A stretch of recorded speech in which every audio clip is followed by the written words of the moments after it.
देखो रिकॉर्डिंग का मैसेज क्या है, स्क्रीन शेयर है।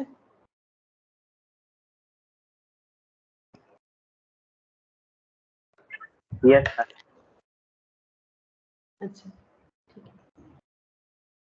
अच्छा देखो, हम लोग अभी तक तो जो है रिटायरमेंट पढ़ चुके हैं, बट जेएलपी यानी जॉइंट लाइफ पॉलिसी जो है वो मैंने नहीं करवाया है, वो आज करेंगे। ठीक है, तो ये बिल्कुल अलग हो गया टॉपिक, मतलब जेएलपी का अलग पॉइंट ही हो गया, जिसे हम लोग डिटेल्स में सीखेंगे। और इसका ट्रीटमेंट हमारे लिए एग्जाम में कैसे आएगा, एक जो लेंदी क्वेश्चन होगा, ये किस में आता है, रिटायरमेंट में, नॉर्मली रिटायरमेंट और जो है डेथ, इसके केस में आएगा। ठीक है, तो पहले हम लोग सीखेंगे कि जेएलपी का ट्रीटमेंट कैसे कैसे होगा। ठीक है, तो सबसे पहले लिखते हैं जेएलपी। जेएलपी का पूरा नाम होता है जॉइंट लाइफ पॉलिसी। ठीक है, इसका पूरा नाम होता है जॉइंट लाइफ पॉलिसी। ठीक है, तो पॉलिसी यानी इंश्योरेंस। ठीक है, पॉलिसी यानी इंश्योरेंस, जो हम लोग लाइफ इंश्योरेंस मतलब लाइफ,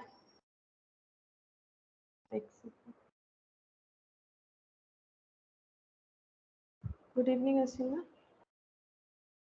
गुड इवनिंग मैम।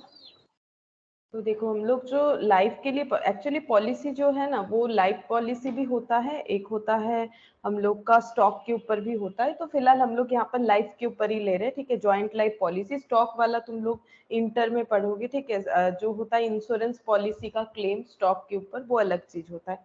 तो जॉइंट लाइफ पॉलिसी यानी कि बेसिकली हम लोग बोले तो इंश्योरेंस पॉलिसी। ठीक है, इंश्योरेंस पॉलिसी। ठीक है, अच्छा अब ये क्या लिखा हुआ है, जॉइंट लाइफ पॉलिसी। ठीक है, तो इंश्योरेंस पॉलिसी जो जॉइंटली लिया गया है। सबसे पहला बात ये है कि ऐसा क्यों किया जाता है। ठीक है, मतलब जॉइंटली लाइफ पॉलिसी क्यों लिया जाता है। एक्चुअली क्या होता है, अगर किसी पार्टनर का डेथ हो जाता है या फिर कोई पार्टनर रिटायर करता है, ठीक है, तो उसे उसका हिस्सा हमें देना पड़ता है। जैसे हम लोग रिटायरमेंट पढ़ रहे हैं, तो रिटायरमेंट में हम लोगों ने क्या देखा, कोई भी पार्टनर रिटायर करता है तो उसे गुडविल का हिस्सा, अच्छा उसे प्रॉफिट का हिस्सा देना पड़ेगा, उसे गुडविल का हिस्सा मतलब रिवैल्यूएशन प्रॉफिट लॉस, अनडिस्ट्रीब्यूटेड कोई प्रॉफिट लॉस है, अनडिस्ट्रीब्यूटेड कोई रिजर्व है, वो सारी चीज उसे देने पड़ते हैं। ठीक है, तो अगर हम लोग दे पाते हैं तो ठीक है, नहीं दे पाते तो उसे लोन में कन्वर्ट करते हैं, बाद में पे करते हैं, इंस्टॉलमेंट में करते हैं। ये सब ऑप्शन तो हमारे पास है कि अगर हम लोग नहीं दे पाते हैं तो हम लोग उसे लोन में भी ट्रांसफर कर सकते हैं, बाद में धीरे धीरे दे सकते हैं। लेकिन अगर हम लोग को पे करना होता है on demand of the retiring partner, और अगर डेथ हो जाता है तो जिस पार्टनर का डेथ हो गया उसका एग्जीक्यूटर जो है ना, वो डिमांड करता है कि मुझे ये सारे हिस्से दे दो। ठीक है, तो इससे क्या होता है, ऑन दैट मोमेंट जो है फर्म का एक जो है रेगुलर जो पैसा है उसमें एक इफेक्ट आता है, जिसे हम लोग बोलेंगे वर्किंग कैपिटल में इफेक्ट आता है, और बिजनेस के फंक्शन भी इफेक्टेड हो जाएंगे, क्योंकि एक मोटा अमाउंट जो है वहां से विथड्रॉल हो सकता है पे करने के लिए। ठीक है, तो इसके लिए हम लोग क्या कर सकते हैं, इसी के लिए बिजनेस क्या करता है, जॉइंट लाइफ पॉलिसी ले लेता है। ठीक है, कि अगर कोई पार्टनर का डेथ होता है या फिर रिटायरमेंट होता है, तो अगर लाइफ पॉलिसी लिया हुआ है तो उसके पैसे से हम लोग ये सारी चीजों को पेमेंट कर सकते हैं। हम लोग यहाँ पर ट्रीटमेंट सीखेंगे कि क्या होगा, लेकिन हम लॉजिक बता रहे कि क्यों जेएलपी पार्टनरशिप फर्म में जेएलपी को अडॉप्ट किया जाता है। ठीक है, क्यों जेएलपी लिया जाता है। अच्छा, तो इसके लिए हम यहाँ पर लिखते हैं, अच्छा यहाँ पर जो मैंने अभी बताया ना उसको लिखवा देते हैं ताकि तुम लोग को याद रह जाए। ठीक है, इन केस ऑफ क्यों जेएलपी लिया जाता है, जस्ट नॉलेज के लिए। ठीक है, ट्रीटमेंट तो अकाउंटिंग ट्रीटमेंट ही सीखना है, वही क्वेश्चन में आएगा, लेकिन नॉलेज पर्पस की जेएलपी क्यों लिया जाता है। इन केस ऑफ डेथ और retirement of any partner, say in the partnership firm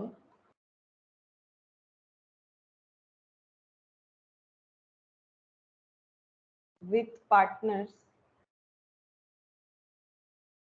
ABC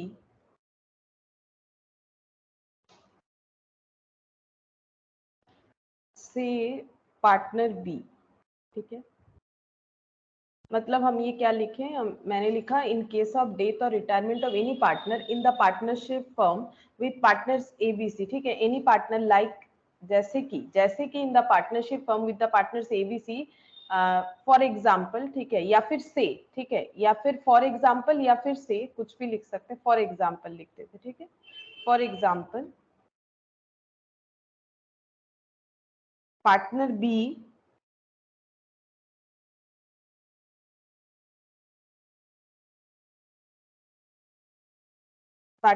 is retired or dead, then B in case of retirement,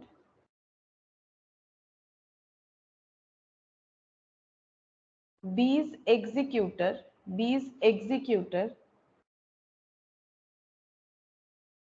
in case of death, demand for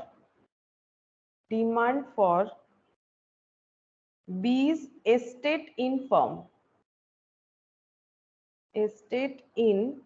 firm and this affect the working capital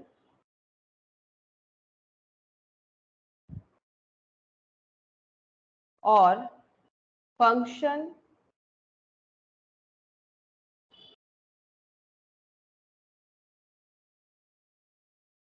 of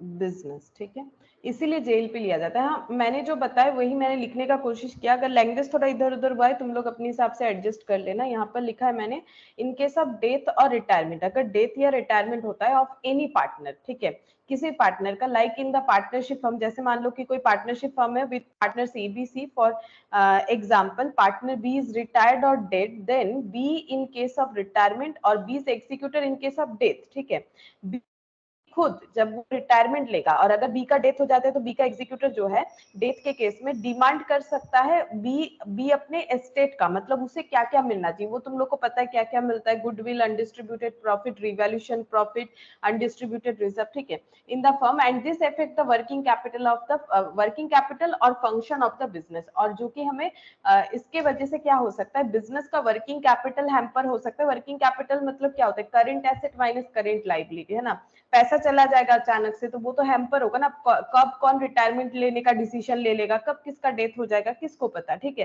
तो हम लोग क्या कर सकते हैं, jail पे ले सकते हैं और उस पैसे से हम लोग जो है पेमेंट वगैरह कर सकते हैं, ठीक है, और फंक्शनिंग ऑफ द बिजनेस, ठीक है, इसीलिए जो है जेल पे यानी कि इंश्योरेंस पॉलिसी लिया जाता है, ठीक है, ये क्यों लिया जाता है इसका कंसेप्ट है, ये अकाउंटिंग ट्रीटमेंट तो नहीं है, ये जस्ट मैंने एक लॉजिक बताया कि क्यों लिया जाता है, ठीक है। अच्छा, यहाँ पर लिखते हैं इन case of death of any partner, joint life policy लिया गया है और किसी भी पार्टनर का अगर डेथ हो गया है, specified amount will be provided to firm, ठीक है, तो इंश्योरेंस पॉलिसी लिया हुआ है, किसी पार्टनर का डेथ हो गया है तो जो अमाउंट बोला जाता है, मतलब एक्चुअली इंश्योरेंस पॉलिसी का जो एग्रीमेंट रहेगा उसके हिसाब से वो पेमेंट जो है इंश्योरेंस कंपनी कर देती है। इन case of death of any partner specified amount, actually ये अमाउंट कौन सा होता है, ये होता है पॉलिसी वैल्यू, ठीक है, ये जो स्पेसिफाइड अमाउंट है ना, इसको ब्रैकेट में लिख लो पॉलिसी वैल्यू, डेथ होने पे पूरा का पूरा पॉलिसी वैल्यू ही मिल जाता है, policy value will be provided to firm, और इन केस ऑफ रिटायरमेंट ऐसे लिख देते हैं, इन केस ऑफ रिटायरमेंट, अगर कोई अचानक से रिटायरमेंट लेना चाहता है और इंश्योरेंस पॉलिसी जो है वो कंप्लीट नहीं हुआ है, इन case of retirement of any partner specified amount, और ये होता है सरेंडर वैल्यू, ठीक है, ये होता है surrender value will be provided to firm, ठीक है, प्रोवाइडेड टू फर्म। एक्चुअली देखो क्या होता है, अगर डेथ हो जाता है ना तो इंश्योरेंस पॉलिसी का पूरा पॉलिसी वैल्यू ही मिल जाता है। अगर बीच में पॉलिसी बंद कर देते रिटायरमेंट के केस में, तो क्या होता है, तो जो है सरेंडर वैल्यू मिलता है। जैसे कि हम समझाते हैं कैसा होता है पॉलिसी, तो ये 2 पॉइंट तुम लोग को क्लियर हो जाएगा कि जब डेथ होता है तो पॉलिसी वैल्यू मिलता है, और अगर रिटायरमेंट होता है तो सरेंडर वैल्यू मिलता है। ऐसा क्यों, देखो ये जस्ट जो है मैंने इंश्योरेंस जो जेएलपी है उसका कंसेप्ट बताया, ठीक है। अच्छा, अब हम लोग यहाँ पर लिखते हैं, देखो एक्चुअली जेएलपी जो है ये क्या है, ये है बेसिकली हम लोग का एक इंश्योरेंस पॉलिसी, ठीक है। तो अगर कोई भी इंश्योरेंस पॉलिसी अगर हम लोग लेते हैं तो उसमें क्या क्या कंडीशन होता है पता है। सबसे पहला बात है, इंश्योरेंस पॉलिसी लेने से हमें पे करना पड़ता है प्रीमियम, ठीक है। कभी भी अगर घर पे किसी का इंश्योरेंस पॉलिसी लिया हुआ है, तुम लोग पूछ सकते हो पेरेंट्स से कि प्रीमियम भरना पड़ता है। प्रीमियम कैसे भरना पड़ता है, उसका जैसे कि मंथली हो सकता है, ईयरली हो सकता है, ठीक है। तो प्रीमियम पे करना पड़ता है कभी भी कोई भी अगर इंश्योरेंस पॉलिसी लेता है, ठीक है। अच्छा, और इंश्योरेंस पॉलिसी का एक वैल्यू होता है, ठीक है। इंश्योरेंस पॉलिसी जो है ना, उसका एक इंश्योरेंस वैल्यू होता है। इंश्योरेंस वैल्यू मतलब कितने का पॉलिसी है, ठीक है, कितने का पॉलिसी। जैसे कि मान लो से 5 लाख, ठीक है, 5 लाख का पॉलिसी है, मतलब ये 5 लाख कब मिलेगा, कैसे मिलेगा। अब इसमें और एक चीज भी होता है, जैसे कि टाइम पीरियड मतलब टर्म, ठीक है, टर्म या 10 ईयर बोल सकते हैं, ठीक है, टर्म या 10 ईयर बोल सकते हैं, जैसे कि 5 ईयर्स, 10 ईयर्स, ठीक है, जैसा होगा। मतलब क्या होता है ना, हम लोग को ये बताया जाता है कि जैसे मान लो हमें ईयरली जो है पेमेंट करते जाना है 5,000 करके, ठीक है, 5,000 करके अगर हम लोग 10 ईयर्स पे करेंगे तो 5,000 इंटू 10 कितना हो जाएगा, 5,000 इंटू 10 करेंगे तो ये हो जाता है हम लोग का 50,000, नहीं 5,000 नहीं, तो फिर हम लोग एक काम करते हैं 50,000 कर देते हैं। 50,000 इंटू 10 करेंगे तो ये हम लोग का हो जाता है 5 लाख। तो 50,000 इंटू 10, तो एक काम करते 50,000 से थोड़ा कम कर लेते, 45,000 मान लो। 45,000 अगर हम लोग जो है पे कर रहे हैं, ठीक है, 45,000 पर ईयर अगर हम लोग पे कर रहे हैं और 10 ईयर्स के लिए, तो ये कितना बन जाएगा, 4,50,000 होना चाहिए, लेकिन बोल रहा है कि 10 साल कंप्लीट होने पे हमें 5 लाख मिलेगा, ठीक है। ऐसा होता है इंश्योरेंस पॉलिसी का एक टाइम पीरियड होता है कि अगर आप 5 साल या 10 साल जो भी जितने दिन का आपने इंश्योरेंस पॉलिसी लिया है उतने दिन तक जो भी टर्म्स कंडीशन है प्रीमियम पे करने का, चाहे वो मंथली हो, चाहे वो ईयरली हो, चाहे वो कैसा भी हो, अगर हम लोग पे करते हैं तो हमें 10 ईयर्स बाद ये अमाउंट मिल जाएगा। जो अमाउंट मिलता है that is called insurance policy value, ठीक है, जो हमें मिल जाएगा, ठीक है। लेकिन उसके लिए हमें सही सही प्रीमियम का अमाउंट पे करते जाना है, कोई भी हमें जो है लैप्स नहीं करना है, ठीक है। मतलब हम लोग अगर लैप्स कर देंगे, जैसे ईएमआई होता है ना, ईएमआई लैप्स नहीं किया जा सकता, वैसे यहाँ पर भी लैप्स नहीं कर सकते हम लोग, ठीक है। हमें टाइमली जो है प्रीमियम पे करते जाना है एक सर्टेन टाइम पीरियड के लिए, जितने टाइम पीरियड का हम लोगों ने पॉलिसी लिया हुआ है। और अगर हम लोग पूरे चीज को कंप्लीट करते हैं तो उसी टाइम पीरियड के बाद जो भी अमाउंट हमें स्पेसिफाइड है वो अमाउंट हमें मिल जाएगा, ठीक है। अच्छा, नॉर्मली ईयरली ही जो है प्रीमियम पे होता है, तो यहाँ पर लिख देते हैं every year firm will pay premium, ठीक है। फर्म नॉर्मली क्या करता है, ईयरली प्रीमियम पे करता है, ठीक है। तो ईयरली जो है प्रीमियम पे होता है। ये हम बता रहे हैं कि किस तरह से जो है इंश्योरेंस पॉलिसी बनता है, ठीक है। अच्छा, अब नेक्स्ट यहाँ पर और एक पॉइंट लिखते हैं, यहाँ पर लिखेंगे full amount of policy, full amount of policy ये कब मिलेगा, ठीक है। मान लो हम लोगों ने 5 साल के लिए 5 लाख का इंश्योरेंस पॉलिसी किया है, इसके लिए हम लोग प्रीमियम भरते हैं, 5 साल तक प्रीमियम भरेंगे, ठीक है। और हम लोग 5 साल तक अगर सही सही प्रीमियम भरते हैं तो हमें फुल पॉलिसी अमाउंट मिल जाएगा, ठीक है। तो पॉलिसी अमाउंट हमें कब मिलेगा, एक्चुअली हमें मिलेगा अगर हम लोग पूरा जो है कंप्लीट करते हैं जो भी टर्म ड्यूरेशन है, तो ऑन मैच्योरिटी और व्हेन पॉलिसी पीरियड एक्सपायर्ड, ठीक है। मतलब जैसे कि अगर 5 साल का पॉलिसी बनाया हुआ है तो 5 साल तक अगर हम लोगों ने सही सही प्रीमियम भर दिया है और 5 साल खत्म हो गया यानी मैच्योरिटी डेट, या फिर जिसे हम लोग बोल सकते हैं पॉलिसी पीरियड एक्सपायर्ड, मतलब 5 साल हो गया, 5 साल तक सही सही प्रीमियम भर दिया तो हमें अपना policy full amount of policy मिल जाएगा। या फिर और एक केस में मिल जाएगा on death of any partner, ठीक है, on death of any partner, क्योंकि ये लाइफ पॉलिसी है, ठीक है। अगर किसी का डेथ हो जाता है किसी भी पार्टनर का, ठीक है, तो फुल अमाउंट मिल जाएगा। या तो किसी का in the mean time death नहीं हुआ, सपोज कि 5 साल का पॉलिसी है, 5 साल तक हम लोगों ने जैसे प्रीमियम भरना था, जितना प्रीमियम भरना था, जिस टाइम पे भरना था, हम लोगों ने सभी सही सही काम किए, 5 साल खत्म हो गया, हमें जितने का पॉलिसी बनाया, पॉलिसी जो है लिया था, उतने का पॉलिसी वैल्यू हमें मिल जाएगा। और अगर इन द मीन टाइम किसी पार्टनर का डेथ हो जाता है तो भी हमें फुल अमाउंट जो है वो मिल जाता है। तो फिर सरेंडर वैल्यू कब मिलता है, जैसे मैंने यहाँ पर लिखा है ना, सरेंडर वैल्यू भी मिलता है, पॉलिसी वैल्यू भी मिलता है, ठीक है। तो सरेंडर वैल्यू कब मिलता है, सरेंडर वैल्यू का मतलब है जब हम लोग बीच में पॉलिसी को रोक देते हैं। ये कब होगा, एडमिशन या फिर रिटायरमेंट के टाइम पे, ठीक है। एडमिशन या फिर रिटायरमेंट अगर किसी पार्टनर का हो रहा है, ठीक है, इसमें क्या मिलता है, इसमें हमें मिलता है सरेंडर, सरेंडर वैल्यू, ठीक है, सरेंडर वैल्यू।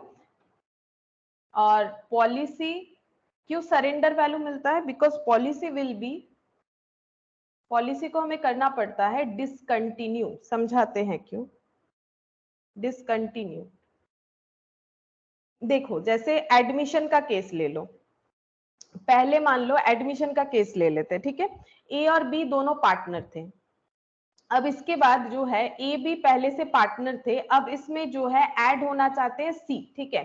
सी कौन है, सी है न्यू पार्टनर, ठीक है। इन्होंने जेएलपी ले रखा था, ज्वाइंट लाइफ पॉलिसी, तो उसका टर्म्स कंडीशंस अलग रहा होगा। अब जैसे ही सी आ जाएगा तो ये जेएलपी अब नहीं रहेगा। अगर इनको जेएलपी तीनों के नाम पे लेना है तो पुराना वाला तो कैंसिल करना पड़ेगा, तो पुराने वाले पॉलिसी को डिसकंटिन्यू करना पड़ेगा। तो पुराने वाले पॉलिसी को डिसकंटिन्यू करेंगे, क्योंकि ज्वाइंट लाइफ पॉलिसी अब तो 3 पार्टनर हो गए ना, तीनों के नाम पे लेना पड़ेगा। पहले 2 थे तो 2 के नाम पे लिया गया था, 3 है तो 3 के नाम पे लेंगे।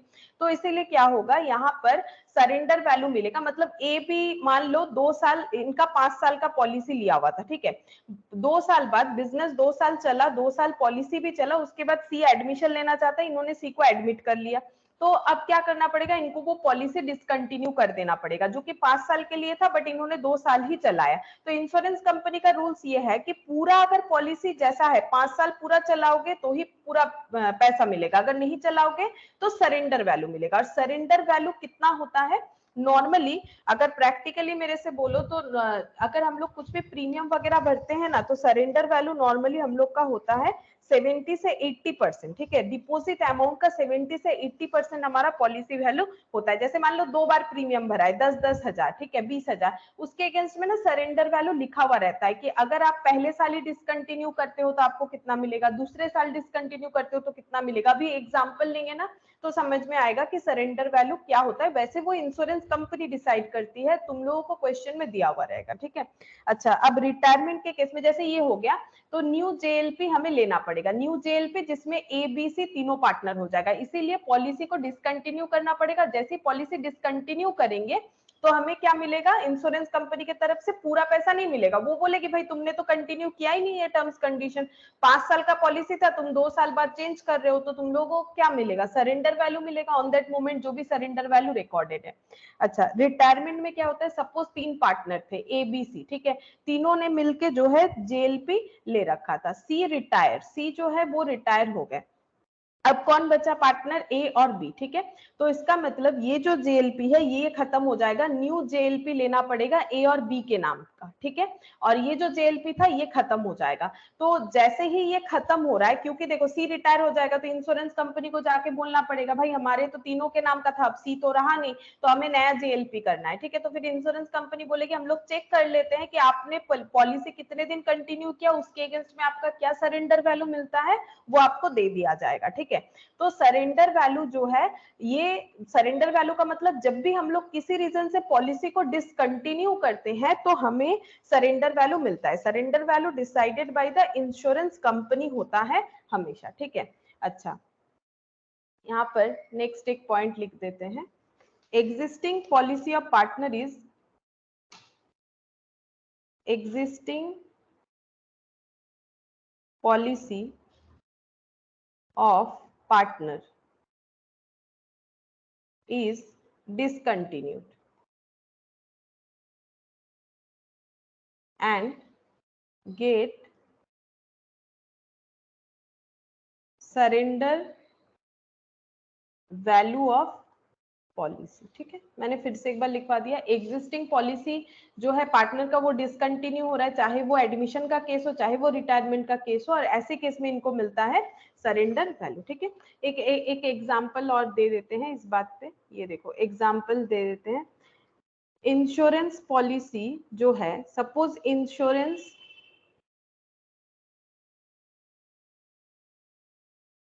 पॉलिसी लिया गया है फॉर 10 ईयर्स। ठीक है, अब इसमें दो कंडीशन अराइज हो सकता है। इफ पे प्रीमियम फॉर 10 ईयर्स। ठीक है, अगर 10 ईयर्स के लिए हम लोगों ने सही सही प्रीमियम भरा है तो हमें क्या मिलेगा, हमें मिलेगा फुल वैल्यू या फिर पॉलिसी वैल्यू। ठीक है, फुल वैल्यू इंश्योरेंस कंपनी से क्या मिल जाएगा, फुल वैल्यू बोल लो या फिर पॉलिसी वैल्यू बोल लो। ठीक है, और अगर हम लोगों ने जैसे कि पे प्रीमियम सपोज फॉर 7 ईयर्स। ठीक है, हम लोगों ने 7 ईयर्स ही पॉलिसी को चलाया, उसके बाद फॉर सम रीजन हम लोगों ने डिसकंटिन्यू कर दिया। अब रीजन एडमिशन हो सकता है, रिटायरमेंट हो सकता है, तो हमें क्या मिलेगा, हमें मिलेगा सरेंडर वैल्यू। ठीक है, सरेंडर कर रहे हैं ना कि और नहीं चला सकते हैं, तो हमें क्या मिलेगा, सरेंडर वैल्यू। ठीक है, और नॉर्मली सरेंडर वैल्यू क्या होता है, सरेंडर वैल्यू होता है 70% से लेके 80% रिफंड होता है। ठीक है, मतलब रिफंड हो गया ना, 70 से 80% आपको रिटर्न कर देंगे। सरेंडर वैल्यू होता है 70 से 80% रिफंड ऑफ डिपॉजिट अमाउंट, मतलब जितना भी हम लोगों ने, ये प्रैक्टिकली बोल रहे हैं, ठीक है, जितना हम लोगों ने प्रीमियम भरा है उसका 70 से 80% सरेंडर वैल्यू जो है डिसाइडेड होता है। और नॉर्मली तुम लोग के लिए ये ऑलवेज गिवन इन क्वेश्चन होगा, ये तुम लोग को कैलकुलेट नहीं करना पड़ेगा, ये क्वेश्चन में गिवन रहेगा। एक्चुअली ये तो इंश्योरेंस कंपनी डिसाइड करती है कि कोई अगर पहले साल ही डिसकंटिन्यू कर दे तो हमें कितना सरेंडर वैल्यू देना है, कोई दूसरे साल करे तो कितना देना है, कोई तीसरे साल करे तो कितना देना है। ठीक है, अच्छा, ये हम लोगों को जो है एक ओवरव्यू मिल गया कि जेएलपी क्या होता है। तो एक बार हम बता देते हैं स्टार्टिंग से। देखो जेएलपी क्या होता है, जेएलपी नॉर्मली पार्टनरशिप फर्म में इसीलिए लिया जाता है कि डेथ या रिटायरमेंट के केस में जो रिटायर्ड पार्टनर है या जो डिजीज पार्टनर है, मतलब जिसका डेथ हो गया है, उनको जब उनका एस्टेट या फिर उनका पोर्शन हम लोग रिटर्न करते हैं तो हमें एक पैसे का जरूरत होता है, तो हम लोग अगर जेएलपी लेंगे तो वहां से हम लोग उसको रिटर्न कर सकते हैं। ठीक है, अगर जेएलपी हमारा पूरा कंप्लीट हो जाता है, इंश्योरेंस जो है प्रीमियम हम लोग पूरा भर देते हैं जितने दिन के लिए वो जेएलपी लिया हुआ है, तो हमें पूरा पॉलिसी वैल्यू या फुल वैल्यू मिल जाता है। अगर बीच में किसी रीजन से जैसे कि एडमिशन या रिटायरमेंट की वजह से अगर हम लोग उसे डिसकंटिन्यू करते हैं तो हमें सरेंडर वैल्यू मिल जाता है, वही मैंने बोला है। ठीक है, यहाँ पर मैंने समझाया, अगर जेएलपी लेते हैं तो हमें प्रीमियम भरना पड़ता है। प्रीमियम का जो है हर एक इंश्योरेंस पॉलिसी का एक टर्म होता है, 5 साल का, 10 साल का, 15 साल का, 2 साल का। ठीक है, अच्छा, और फुल अमाउंट ऑफ पॉलिसी हमें कब मिलता है, जब किसी पार्टनर का डेथ हो जाता है तो भी इंश्योरेंस कंपनी हमें फुल अमाउंट दे देगी, और अगर हम लोग पॉलिसी पूरा कंटिन्यू करके खत्म करते हैं तो भी हमें फुल अमाउंट मिलेगा। लेकिन अगर बीच में डिसकंटिन्यू करते हैं फॉर रिटायरमेंट पर्पस और for admission purpose, in that case हमें सरेंडर वैल्यू मिलता है। नॉर्मली सरेंडर वैल्यू जो होता है, जितना अमाउंट हम लोगों ने अभी तक डिपॉजिट किया, डिपॉजिट किस तौर पे करते हैं, प्रीमियम के तौर पे। ठीक है, उसका 70 से 80% हमें जो है रिफंड मिलता है, जिसका नाम होता है सरेंडर वैल्यू। ठीक है, और ये डिसाइड कौन करता है, इंश्योरेंस कंपनी। जब भी कभी इंश्योरेंस करोगे देखना ये सारी चीजों लिखे हुए रहते हैं कि अगर आप फर्स्ट ईयर में डिसकंटिन्यू करते हो तो आपको डिपॉजिट अमाउंट का इतना परसेंट, सेकंड ईयर करोगे तो इतना, थर्ड ईयर करोगे तो इतना, फोर्थ ईयर करोगे तो इतना, इस तरह से दिया हुआ रहता है। अब हम लोग इसका स्टार्ट करते हैं अकाउंटिंग ट्रीटमेंट। ठीक है, कि इसका अकाउंटिंग ट्रीटमेंट क्या होगा। ठीक है, तो अकाउंटिंग ट्रीटमेंट जो है, ये देखो बुक में ना ज्यादा कुछ दिया हुआ नहीं है। ठीक है, तो हम जो भी लिखवा रहे हैं ना जरूर से लिखना, नहीं तो नहीं समझ में आएगा। बुक में ज्यादा कुछ भी नहीं दिया हुआ है, बस क्वेश्चन स्टार्ट कर लिया है, कुछ समझ में नहीं आएगा। हाँ, तो देखो नॉर्मली 3 तरीके से हम लोग जेएलपी को ट्रीट कर सकते हैं। When premium paid is treated as an expense, accounting treatment जो है वो 3 तरीके से होगा। When premium paid is treated as an expense।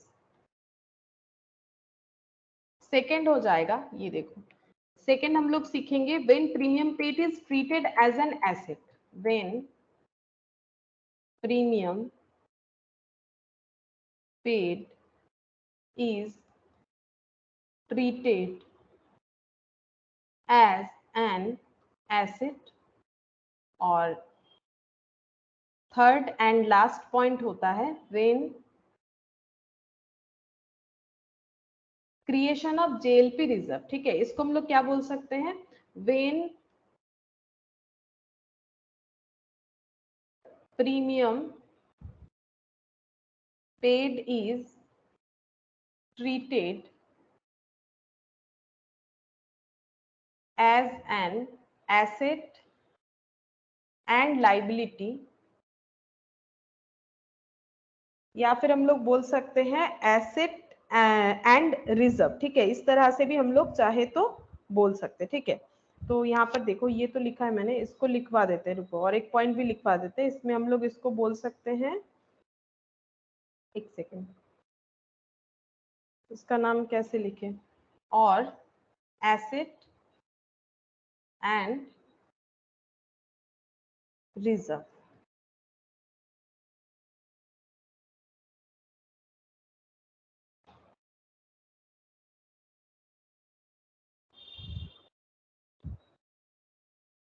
Asset and reserve. अच्छा,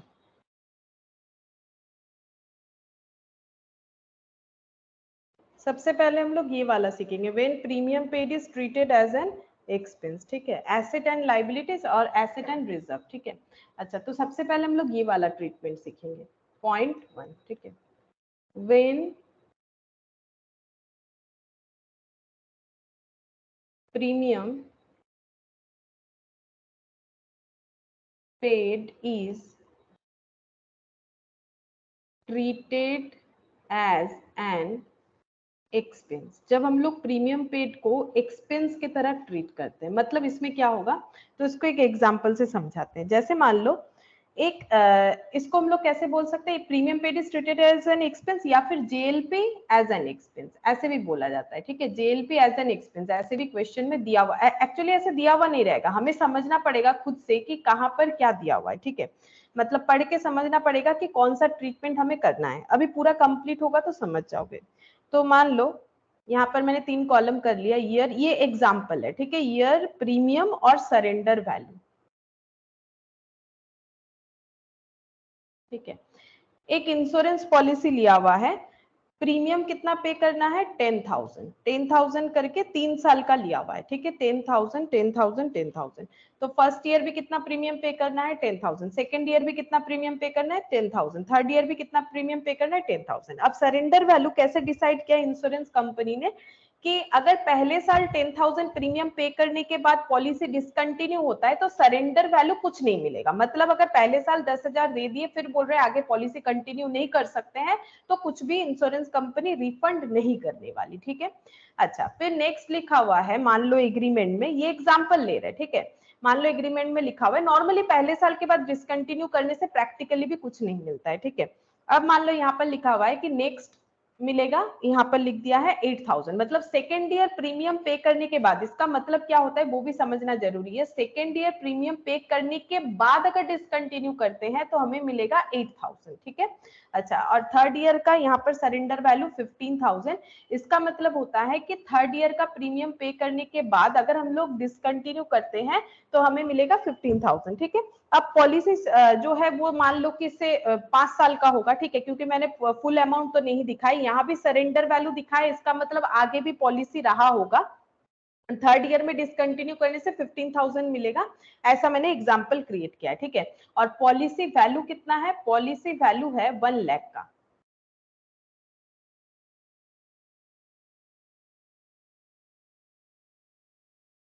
good evening Sahil. Good evening ma'am. अच्छा देखो, पॉलिसी वैल्यू कितने का है, सपोज करो कि पॉलिसी वैल्यू है 1 लाख का। ठीक है, अच्छा 1 लाख का पॉलिसी वैल्यू है और जो पॉलिसी पूरा कंटिन्यू करना है, मान लेते हैं कि टर्म्स जो है पॉलिसी का वो है 5 इयर्स, अगर 5 साल तक पूरा करेंगे पॉलिसी को तो हमें 1 लाख मिल जाएगा। लेकिन मैंने यहाँ पर सिर्फ 3 साल का ही डिटेल्स दिखाया है कि प्रीमियम है 10-10 हजार करके, अगर पहले साल पेमेंट करते हैं प्रीमियम और डिसकंटिन्यू करते हैं तो कुछ नहीं मिलेगा, सेकेंड ईयर पे करके डिसकंटिन्यू करते हैं तो 8000 मिलेगा, थर्ड ईयर पे करके डिसकंटिन्यू करते हैं तो 15000 मिलेगा। नाउ इसका ट्रीटमेंट क्या होगा, अगर हम लोग प्रीमियम पेमेंट जो हो रहा है उसको एक्सपेंस की तरह ट्रीट करते हैं तो फर्स्ट ईयर 1 में हमें एंट्री क्या करना पड़ेगा, जब हम लोग प्रीमियम पे कर रहे हैं और प्रीमियम को हम लोगों ने एक्सपेंस माना है तो एंट्री कुछ इस तरह से होगा, जॉइंट लाइफ पॉलिसी प्रीमियम। ठीक है, क्या लिखा है मैंने, देखो joint life policy premium account debit, कोई भी एक्सपेंस होता है जैसे सैलरी पे करते हैं तो सैलरी टू कैश या बैंक, अगर रेंट पे करते हो तो रेंट टू कैश या बैंक, उसी तरह से JLP premium account debit to bank या कैश। ठीक है, तो मैंने बैंक लिखा है, कितना प्रीमियम पे हो रहा है 10,000। ठीक है, हम लोगों ने यहाँ पर क्या ट्रीट किया है, जेएलपी एज एन एक्सपेंस की तरह ट्रीट किया है। ठीक है, अच्छा अब अगर एक्सपेंस है तो इसका ट्रांसफर कहाँ होना चाहिए, पीएल में होना चाहिए। ठीक है, तो नेक्स्ट एंट्री क्या हो जाएगा, यहाँ पर लिख के दिखाते हैं, नेक्स्ट एंट्री हो जाएगा ये पीएल में ट्रांसफर होगा। जैसे फाइनल अकाउंट्स बनाते हो तो सैलरी, रेंट, इलेक्ट्रिसिटी का खर्चा ये सब पीएल में ट्रांसफर करते हो ना, उसी तरह से इस खर्चे को भी हम लोग पीएल में ट्रांसफर कर देंगे। तो एंट्री क्या हो जाएगा, profit and loss account debit to JLP joint life policy. ठीक है, हम बार बार नहीं लिख रहे, जॉइंट लाइफ पॉलिसी प्रीमियम, ये हम लोगों ने ट्रांसफर कर दिया। ठीक है, ये फर्स्ट ईयर का डिटेल्स हो गया। और फर्स्ट ईयर के बाद जो बैलेंस शीट और हमारा पीएल दिखेगा वो कैसे दिखेगा, यहाँ पर हम पीएल बनाते हैं, ये देखो हम यहाँ पर पीएल बनाते हैं। फर्स्ट ईयर में प्रीमियम पे करने के बाद इनका पीएल और इनका बैलेंस शीट कैसे दिखेगा, देखो पीएल में क्या दिखेगा, पीएल में दिखेगा टू जेएलपी प्रीमियम, कितना दिखेगा 10,000। ठीक है, बैलेंस शीट में कुछ दिखेगा नहीं, तो इसमें लिखते हैं nothing will appear in balance sheet. ठीक है, बैलेंस शीट में अपियर होने लायक कुछ नहीं है क्योंकि ये खर्चा है, खर्चा पीएल में ट्रांसफर होता है, ये कभी बैलेंस शीट में नहीं आता है। बैलेंस शीट में एसेट या लाइबिलिटी होता तो ना आता, बैलेंस शीट का क्या होता है, इधर लाइबिलिटी है इधर एसेट। अब तुम लोग सोच रहे हो अगर आएगा नहीं तो ये मैंने क्यों दिखाया, क्योंकि देखो है ना, when premium is treated as an asset, इसीलिए डिफरेंस समझना है कि इस केस में बैलेंस शीट में इसका कोई भी इंपैक्ट नहीं आता है। इसमें अगर हम लोग इसको सिर्फ और सिर्फ एक्सपेंस मान रहे हैं तो एक्सपेंस की तरह ट्रीट करेंगे। ठीक है, अच्छा अब इसी एग्जाम्पल को हम लोग आगे करते हैं। फिर सेकेंड ईयर आ गया, फिर से हम लोगों ने प्रीमियम पे कर दिया 10,000 का, तो क्या एंट्री होगा, सेम एंट्री होगा, लेकिन हम डिटेल्स में लिख के दिखाएंगे समझने के लिए। ठीक है, अब ईयर 2 आ गया, हम लोग फिर से प्रीमियम पे कर रहे हैं, तो क्या एंट्री करेंगे, JLP premium account debit, JLP premium account debit कितना 10,000 टू बैंक, 10,000 हो जाएगा। कोई भी expense eight the end of the year PL में ट्रांसफर होता है, profit and loss account debit, ठीक है, टू जेएलपी प्रीमियम। ठीक है, टू जेएलपी प्रीमियम, ये पीएल में ट्रांसफर हो जाएगा। अच्छा अभी इस ईयर का बैलेंस शीट और पीएल कैसे देखने में होगा, जैसे पहले साल हुआ। ठीक है, लेकिन हम लिख के दिखाएंगे, देखो यहाँ पर पीएल, यहाँ पर बैलेंस शीट। ठीक है, तुम लोग पूरा डिटेल्स में ऐसे ही लिखो जैसे हम लिख रहे हैं। यहाँ पर होगा nothing will appear in balance sheet. ठीक है, ये हो गया लाइबिलिटीज और यहाँ हो गया एसेट्स। ठीक है, और यहाँ पर लिखेंगे टू जेएलपी प्रीमियम 10,000। ठीक है, क्रॉस पोस्टिंग 10,000 यहाँ पर ट्रांसफर हो गया। अच्छा अब यहाँ तक मैंने दोनों साल का नॉर्मल रखा। ठीक है, फर्स्ट ईयर का प्रीमियम पे कोई भी इश्यूज नहीं है, सेकेंड ईयर का प्रीमियम पे कोई भी इश्यूज नहीं है, और अगर हम लोग इसे एक्सपेंस ट्रीट करें तो बैलेंस शीट इस तरह से कुछ दिखेगा। लेकिन थर्ड केस हम लिख रहे हैं, यहाँ पर थोड़ा सा हम चेंज करेंगे, यहाँ पर थर्ड केस में यहाँ पर लिखेंगे ऐसे। ठीक है, ईयर 3 में क्या होगा, बिगिनिंग ऑफ थर्ड ईयर क्या हो रहा है, केस देखो क्या है, beginning of third year, beginning of third year लिखा है मैंने, मतलब थर्ड ईयर के शुरुआत में। ठीक है, beginning of third year, out of partner, out of partners A, B and C, A dies, ठीक है। 3 पार्टनर थे, सपोज कि ये जो जेल पे लिया गया है ये पार्टनरशिप फर्म ऐसा है जहां पर 3 पार्टनर थे। अगर उसके लिए तुम लोग यहाँ पर लिखना चाहो तो लिख सकते हो। यहाँ पर लिखते हैं पार्टनरशिप फर्म एबीसी, ठीक है। एबीसी तीनों का पार्टनरशिप फर्म था और थर्ड ईयर के बिगिनिंग में क्या हुआ, अचानक से ए का डेथ हो गया। अब सबसे पहले तुम लोग ये बताओ, जैसे ही ए का डेथ हो गया, क्योंकि अभी तक हमारा जो है इंश्योरेंस पॉलिसी तो 5 साल का था, हम लोगों ने पहले साल प्रीमियम भरा, दूसरे साल भरा, तीसरे साल के शुरुआत में ए का डेथ हो गया। अब बोलो हमें क्या मिलेगा, हमें कितना अमाउंट मिलेगा इंश्योरेंस कंपनी से। जब हम लोग इंश्योरेंस कंपनी को जाके बताएंगे कि हमारा अलग अलग 3 पार्टनर के नाम पे जो है जेल पे लिया हुआ, तो उसमें से एक पार्टनर ए का डेथ हो चुका है, तो इंश्योरेंस कंपनी हमें क्या देगी, बोलो क्या पेमेंट करेगी, सरेंडर वैल्यू की फुल वैल्यू, पहले ये बताओ। अगर डेथ हो जाता है क्या मिलता है इंश्योरेंस पॉलिसी करने से, फुल वैल्यू मिलेगा कि सरेंडर वैल्यू, पहले ये बताओ, बोलो। अगर किसी का डेथ हो जाता है, इंश्योरेंस किया हुआ है, तो क्या मिलता है, सरेंडर वैल्यू मिलेगा, सरेंडर वैल्यू मिलेगा कि पॉलिसी वैल्यू मिल जाएगा, बोलो। यहाँ पर तो मैंने सारी चीज को बताया, देखो यहाँ पर तो मैंने बताया कि ऑन मैच्योरिटी फुल वैल्यू कब कब मिलता है, अगर हम लोगों ने पूरा पॉलिसी कंटिन्यू कर लिया तो मिलेगा, या फिर किसी पार्टनर का मिडिल में डेथ हो जाता है on death of any partner, on death of any partner, यहाँ पर ये डेथ जो है दोबारा लिख दिया, on death of any partner, किसी पार्टनर का अगर डेथ हो जाता है तो भी हमें क्या मिलता है, फुल पॉलिसी अमाउंट मिलेगा। तो बोलो यहाँ पर हमें क्या मिलेगा, फुल पॉलिसी अमाउंट मिलेगा कि सरेंडर वैल्यू मिलेगा, और कितना मिलेगा ये भी बताओ। चलो फुल पॉलिसी वैल्यू मिलेगा ये तो पता चल गया, अब बताओ अमाउंट बोलो कितना मिलेगा। हेलो, अरे बोलो, गलत होगा तो हम सुधार देंगे, अमाउंट कितना मिलेगा।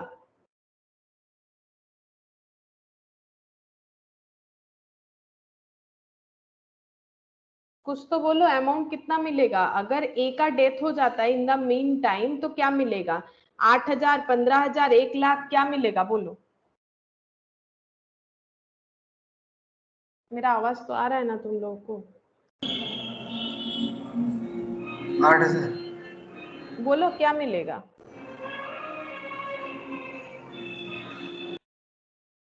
बोलो क्या मिलेगा। 8,000 मैम।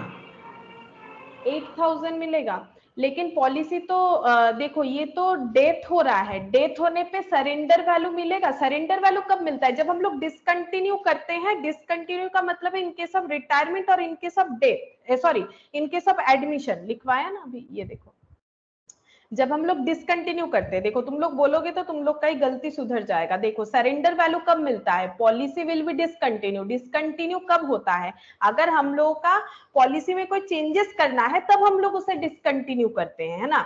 डेथ हो जाने को डिसकंटिन्यू नहीं बोला जाता है। डेथ जैसे मान लो मैंने अपने नाम पे लाइफ इंश्योरेंस ले रखा है, ठीक है, तो अगर वहां पर ना लिखा हुआ रहता है लाइफ इंश्योरेंस का मतलब ही है लाइफ के ऊपर, ठीक है, अगर इन द मीन टाइम कोई मेरा डेथ हो जाता है ना तो मुझे पूरा अमाउंट ही मिल जाएगा।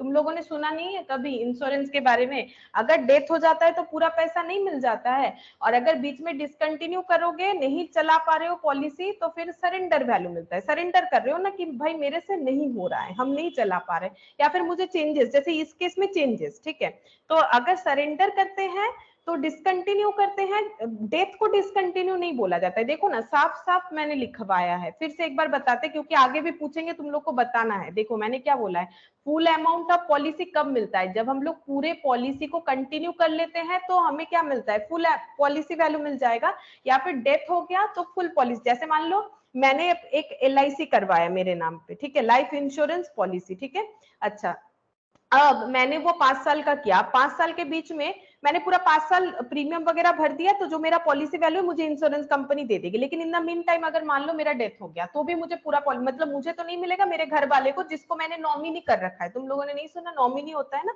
जैसे बैंक में भी आजकल अकाउंट ओपन करने कभी जाओगे तुम लोग का, सभी का नहीं होगा अकाउंट, कभी ओपन करोगे तो देखना वहाँ नॉमिनी करना जरूरी होता है, क्योंकि इंसान का कोई भरोसा नहीं है ना, अगर कुछ भी हो जाए तो वो पैसा फिर जो है घर वाले को नहीं मिल पाता है। नॉमिनी में वहां अपने रिलेशन में नाम लिखना पड़ता है, ब्लड रिलेशन होना चाहिए, ठीक है, नाम लिखना पड़ता है कि अगर मुझे कुछ हो जाता है तो ये पैसा इसको मिल जाएगा, ठीक है। अगर शेयर मार्केट में इन्वेस्ट करते हो वहां भी नॉमिनी लिखना जरूरी होता है, वो सारे पैसे जो है फिर जिनका नॉमिनी में जिनका नाम है उनको मिल जाता है। अगर पोस्ट ऑफिस में पैसा रखते हो तो भी ऐसा होता है, ठीक है, कहीं भी डिपॉजिट करते वैसे ही LIC वगैरह करते हैं तो नॉमिनी करना जरूरी होता है। अगर मैंने LIC किया, मुझे कुछ हो गया, मैंने नॉमिनी में जिसका नाम लिखा है उनको वो पैसा मिल जाएगा अगर मेरा डेथ हो जाता है। और अगर मान लो बाई चांस मान लो हम पॉलिसी कंटिन्यू नहीं कर पा रहे हैं तो फिर मुझे इंश्योरेंस कंपनी क्या देगी, सरेंडर वैल्यू देगी। अगर सरेंडर वैल्यू जो भी होगा, मेनली नॉर्मली जो है डिपॉजिट जितना कर लेते हैं उसका 70 से 80% ही हमें मिलता है, ठीक है। यहाँ पर अगर कोई डाउट है तो मुझे एक बार पूछ लो कि तुम लोग को कुछ डाउट है तो, नहीं तो तुम लोग आंसर नहीं दे पाओगे। अब मेरा ये क्वेश्चन है कि अगर इन द मीन टाइम ए का डेथ हो गया तो इंश्योरेंस कंपनी क्या देगी, ये 1 लाख का पॉलिसी वैल्यू देगी या 8,000 का सरेंडर वैल्यू देगी या 15,000 का। देखो पहला बात है कि थर्ड ईयर के स्टार्टिंग में डेथ हो गया तो 15,000 तो मिलने से रहा। सोचो थर्ड ईयर के स्टार्टिंग में डेथ हो गया तो 10,000 तो पेमेंट हुआ नहीं, ये और ये पेमेंट हुआ और डेथ हो गया इसके स्टार्टिंग में, तो 15,000 सरेंडर वैल्यू कब मिलेगा, जब ये पेमेंट हो जाएगा और हम लोग डिसकंटिन्यू करेंगे तब 15,000 मिलेगा। और यहाँ पर सेकेंड ईयर में हम लोग पेमेंट करने के बाद अगर डिसकंटिन्यू करते हैं तो हमें 8,000 मिलेगा, बट हम लोगों ने डिसकंटिन्यू नहीं किया, ए का डेथ हो गया। तो अब मुझे बताओ क्या मिलेगा हम लोग को, ए का डेथ हो गया तो क्या मिलेगा, बोलो बोलो, बोलोगे तो याद हो 1 लाख। जाएगा। 1 लाख मिलेगा ना, डेथ होने पे हमेशा पूरा पॉलिसी वैल्यू मिलता है, ठीक है, ये नॉर्मल रूल्स है, ठीक है। कोई भी मतलब पार्टनरशिप का बात नहीं है, नॉर्मली तुम लोग भी कभी इंश्योरेंस पॉलिसी वगैरह करोगे तो वहां पर देखना कि डेथ का कंसेप्ट रहता ही रहता है। अगर किसी इंसान को कुछ हो जाए जो भी पॉलिसी कर रहा है तो वहां लिखा हुआ रहता है कि तो फिर पूरा अमाउंट आपको मिल जाएगा। हाँ, अब कभी कभी होता है कि वहां पर भी अलग अलग रूल्स रेगुलेशंस हो सकते हैं इंश्योरेंस कंपनी के, लेकिन हम लोग यहाँ पर जो पार्टनरशिप के केस में पढ़ेंगे हमेशा डेथ हो जाता है तो पूरा पैसा मिल जाएगा, ठीक है। और अगर हम लोग खुद से मतलब पार्टनर खुद से डिसकंटिन्यू कर रहा है for some reason, in case of admission और in case of retirement, in that case सिर्फ और सिर्फ सरेंडर वैल्यू मिलेगा, देखना पड़ेगा कितना सरेंडर वैल्यू हो रहा है, ठीक है। अच्छा अब देखो ए का जो है डेथ हो गया तो क्या मिलेगा, ए का डेथ हो गया है तो हमें पूरा का पूरा पॉलिसी वैल्यू मिलेगा। हम लिख देते हैं, देखो हम लिख देते हैं, थोड़ा सा टाइम लगेगा, कंसेप्ट उतना आसान नहीं है, ठीक है। कंसेप्ट मतलब आसान ही है लेकिन थोड़ा सा सोचने वाला है, थोड़ा सा धीरे धीरे आराम से सोचो बोल पाओगे। इन case of death, in case of death हम फिर से लिखते हैं, देखो मैंने लिखवाया था, हम फिर से लिखते हैं। इन case of death partner, in case of death of A partner full amount और पॉलिसी वैल्यू, जो भी बोलो, ठीक है, पॉलिसी वैल्यू मत फुल अमाउंट, फुल अमाउंट और policy value of JLP is receivable,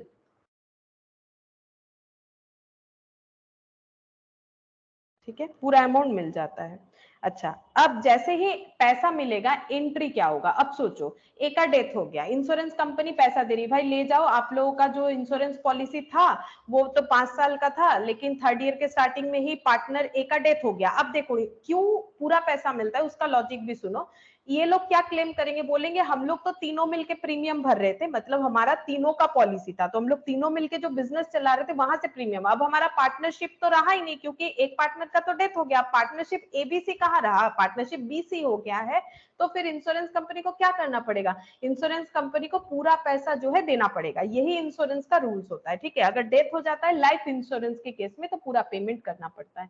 तो यहाँ पर लिखेंगे पैसा दे रही है इंश्योरेंस कंपनी, तो ये लोग क्या एंट्री करेंगे कि पैसा आ रहा है, जैसे प्रीमियम भरने से पैसा जा रहा है, पॉलिसी का पैसा आ रहा है, बैंक अकाउंट डेबिट, कितना पॉलिसी, देखो मैंने 1 लाख का पॉलिसी लिखा था, ठीक है, 1 लाख अमाउंट आ रहा है तो यहाँ पर लिख रहा है bank account debit 1 lakh to joint life policy, ठीक है। ये प्रीमियम नहीं लिखा है, JLP प्रीमियम अलग होता है, वो प्रीमियम का पैसा है, ये जॉइंट लाइफ पॉलिसी का पैसा हमें मिल गया, ठीक है, ये पैसा हमें मिल गया। अब ये पैसा क्या करना पड़ेगा, ये पैसा जो है तीनों पार्टनर में उनके ओल्ड प्रॉफिट शेयरिंग रेशियो में डिस्ट्रीब्यूट कर देना है, ठीक है। तो ये हो गया JLP account debit 1 lakh to A's capital जो डिजीज पार्टनर है इनका तो डेथ हो गया, तो ए को भी मिलेगा, बी को भी मिलेगा, सी को भी मिलेगा, ठीक है, सी को भी मिलेगा। और कैसे मिलेगा? इनके ओल्ड प्रॉफिट शेयरिंग रेशियो में। सपोज कि इनका प्रॉफिट शेयरिंग रेशियो, ये जो पार्टनरशिप फर्म है, ठीक है, जो पार्टनरशिप फर्म है, सपोज कि इनका प्रॉफिट शेयरिंग रेशियो है 5:3:2, ठीक है। अगर 5:3:2 इनका प्रॉफिट शेयरिंग रेशियो है तो उसी रेशियो में ये पैसा इनमें डिस्ट्रीब्यूट हो जाएगा, ठीक है। तो 5:3:2 मैंने एग्जांपल में लिया है, तो ये हो गया 5/10, 3/10, 2/10, ठीक है। तो 1 लाख डिवाइडेड बाई 10 करेंगे तो 10,000 इंटू 5 50,000, ठीक है। 50,000, 10,000 इंटू 3 30,000, 10,000 इंटू 2 20,000, ठीक है। ये पैसा डिस्ट्रीब्यूट हो गया। अच्छा, अब यहाँ पर लिखेंगे, इसका मतलब क्या होगा? एक्चुअली पैसा रिसीव हो गया, ये रिसीव का एंट्री, और यहाँ पर ये कंडीशन क्या हुआ? जेएलपी अमाउंट यहाँ पर लिख देते हैं, JLP amount is distributing among old partner in old PSR। और इसका रीजन क्या है वो हम लॉजिकली समझाएंगे, पहले लिखवा देते हैं। As the burden of premium, as the burden of premium, ये लाइन जो लिख रहे हैं इसको हम समझा देते हैं, ठीक है। एक बार लिखो, as the burden of premium was put on all partner in the old PSR। इस लाइन का मतलब समझाते हैं। देखो, अब चीज को फिर से समझने का कोशिश करना, ठीक है। देखो, जैसे यहां पर ये मैंने लिखा PL, एक काम करते हैं, इसको ना पीछे दिखाते, नहीं तो नहीं होगा, कंपेयर करके मुझे समझाना है। यहाँ पर एक PL अकाउंट बना लिया मैंने, यहाँ पर भी एक PL अकाउंट बनाएंगे, ठीक है। पीएल मतलब ट्रेडिंग के बाद जो पीएल होता है। इसके बाद लिखेंगे पीएल एप्रो। पीएल एप्रोप्रिएशन क्या होता है? पीएल एप्रोप्रिएशन जो है, ये है हम लोग का पार्टनर लोगों में कुछ भी डिस्ट्रीब्यूट करते हैं तो जो हम लोग अकाउंट बनाते हैं उसको बोला जाता है पीएल एप्रोप्रिएशन, ठीक है। अब इसका देखो, दोनों साइड मैंने क्यों किया है, हम कंपेयर करके चीज को समझाएंगे। जैसे देखो, हम लोगों ने क्या किया, हम लोगों ने अपना जेएलपी प्रीमियम भरा, टू जेएलपी प्रीमियम कितना है? 10,000, ठीक है। ये हम कौन से ईयर का दिखा रहे हैं? थर्ड ईयर में तो ऐसा कुछ नहीं हो रहा है, हम फर्स्ट ईयर सेकेंड ईयर कोई भी एक मान लो, ठीक है। तो हम लोगों ने अगर जेएलपी प्रीमियम भरा 10,000 और सपोज कि हम लोग का इनकम हुआ है 1 लाख, ठीक है। अगर हम लोग का इनकम हुआ है 1 लाख, तो नेट प्रॉफिट कितना निकल के आएगा? नेट प्रॉफिट बैलेंस करेंगे तो कैलकुलेट होके आता है 90,000, ठीक है। कैलकुलेट होके आता है 90,000। अगर हम लोग जेएलपी को एक्सपेंस ट्रीट करते हैं, जो कि पहला अकाउंटिंग ट्रीटमेंट है हमारा, और हम लोगों ने 10,000 प्रीमियम पे किया, और अगर हम लोग का उस साल इनकम 1 लाख हुआ है तो नेट प्रॉफिट 90,000 होगा, और ये नेट प्रॉफिट जो है पार्टनर लोगों में डिस्ट्रीब्यूट हो जाएगा कौन से रेशियो में? ओल्ड प्रॉफिट शेयरिंग रेशियो में, 2A 2B 2C, ठीक है। और ये कितना हो जाएगा? 5/10, 3/10, 2/10 है, ठीक है। तो इसमें कैलकुलेट करते हैं 5/10, तो देखो 90,000 डिवाइडेड बाई 10, ये देखो 90,000 डिवाइडेड बाई 10 इंटू 5 मतलब 45,000, ठीक है। 5/10, इसके बाद है 3/10, अच्छा, डिवाइडेड बाई 5 इंटू 3, ठीक है, फिर 5,400। एक मिनट फिर से कर लेते हैं, 90,000 डिवाइडेड बाई 10 इंटू 3 27,000, अच्छा, डिवाइडेड बाई 3 इंटू 2 18,000। एक बार चेक कर लेते हैं टोटल सही हुआ है कि नहीं। 18,000 27,000 प्लस 45,000, ठीक है, ये हो गया 90,000। तो अगर हम लोग इसको इस तरह से ट्रीट करते हैं तो हम लोग का प्रॉफिट डिस्ट्रीब्यूशन ऐसे होगा। अभी नहीं समझ में आएगा ये क्या हो रहा है, इधर वाला करते तो समझ में आएगा, ठीक है। अच्छा, अभी हम लोग लिखते हैं कि अगर हम लोग का इनकम 1 लाख है, 1 लाख है, और हम लोगों ने जेएलपी प्रीमियम जो है वो ट्रीट नहीं किया एज एन एक्सपेंस, तो क्या केस होगा, समझो बात को। यहाँ पर मैंने क्या लिखा है, मैंने यहाँ पर लिखा है ना, JLP amount is distributed among old partners in old profit sharing ratio, क्योंकि burden of premium was put on all partners in the old PSR. इस लाइन का मतलब समझा रहे हैं, इस लाइन का, ठीक है, इस लाइन का मतलब समझा रहे, ठीक है। देखो अब अगर हम लोगों ने यहाँ पर जेल पे प्रीमियम नहीं लिखा होता तो हम लोग का नेट प्रॉफिट कितना आता, तो हम लोग का नेट प्रॉफिट आ जाता, ये देखो नेट प्रॉफिट आ जाता 1 लाख, ठीक है, 1 लाख, क्योंकि हम दूसरा कोई एक्सपेंस यहाँ पर नहीं दिखा रहे, हम चीज को कंपेयर करके समझाने का कोशिश कर रहे, ठीक है। तो तुम लोग इस चीज को समझो। तो यहाँ पर हम लोग का, अगर हम लोग जेल पे प्रीमियम नहीं दिखाते, प्रॉफिट 1 लाख, ठीक है।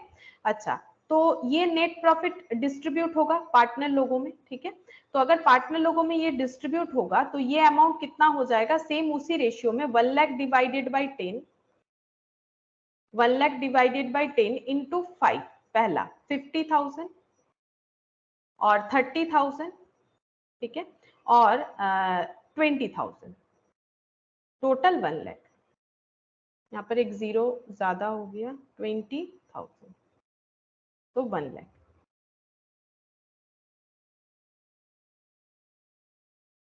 ठीक है। अच्छा, अब देखो डिफरेंस, देखो यहाँ पर 45,000 प्रॉफिट मिल रहा है, यहाँ पर 50,000 मिलेगा अगर हम लोग जेएलपी को एज एन एक्सपेंस नहीं दिखाते हैं, ठीक है। अब देखो यहाँ पर क्या हुआ, यहाँ पर इनका प्रॉफिट 5,000 जो है यहाँ पर कम हो रहा है, यहाँ पर जो है 3,000 कम हो रहा है। कंपेयर अगर करते हैं, यहाँ पर देखो कंपेयर अगर करते हैं तो इनका प्रॉफिट का डिफरेंस कितना आ रहा है, ए का प्रॉफिट का डिफरेंस देखो, ए का प्रॉफिट का डिफरेंस आ रहा है 5,000, बी के प्रॉफिट का डिफरेंस कितना आ रहा है 3,000, ठीक है। सी के प्रॉफिट का डिफरेंस कितना आ रहा है 2,000, ठीक है। अच्छा, ये टोटल कितना आ रहा है 10,000। 10,000 क्यों आ रहा है, क्योंकि ऑलरेडी हम लोगों ने यहाँ 10,000 एक्सपेंस दिखा दिया है, तो प्रॉफिट डिक्रीज होकर 90,000 हो गया, 90,000 जो है यहाँ पर डिस्ट्रीब्यूट हुआ, ठीक है, और यहाँ पर 1 लाख डिस्ट्रीब्यूट हुआ। अब देखो यहाँ पर क्या हो रहा है, जो हम लोग को पॉलिसी वैल्यू मिल रहा है वो ओल्ड पार्टनर में ओल्ड प्रॉफिट शेयरिंग रेशियो में इसीलिए डिस्ट्रीब्यूट हो जाता है, क्योंकि जब जब हम लोग प्रीमियम पे करते हैं और प्रीमियम को एज एन एक्सपेंस ट्रीट करते हैं, तो प्रीमियम का बर्डन जो है सभी पार्टनर में उनके पीएसआर में ही डिस्ट्रीब्यूट होता है। मतलब अगर हम लोग प्रीमियम को यहाँ पर एक्सपेंस ट्रीट करते हैं तो पार्टनर लोगों के प्रॉफिट शेयरिंग में जो डिफरेंस आता है ना, वो प्रीमियम का ही डिफरेंस आता है। ये देखो जैसे 10,000 का टोटल प्रीमियम है ना, उसी का डिफरेंस आ रहा है, क्योंकि यहाँ पर 10,000 एक्सपेंस चार्ज हुआ, यहाँ 10,000 एक्सपेंस अगर चार्ज नहीं करते हैं तो प्रॉफिट इतना होता, ठीक है। अब इनका प्रॉफिट कम क्यों हुआ है, क्योंकि इनका प्रीमियम का पोर्शन बन रहा है 5,000, इनका प्रीमियम का 3,000, इनका प्रीमियम का 2,000। मतलब प्रीमियम का बर्डन भी जो है वो प्रॉफिट शेयरिंग रेशियो यानी 5:3:2 में डिस्ट्रीब्यूट हो जाता है जब जब प्रीमियम को एज एन एक्सपेंस ट्रीट किया जाता है, ठीक है। फिर से हम ये लाइन बताएंगे, फिर से सुनो।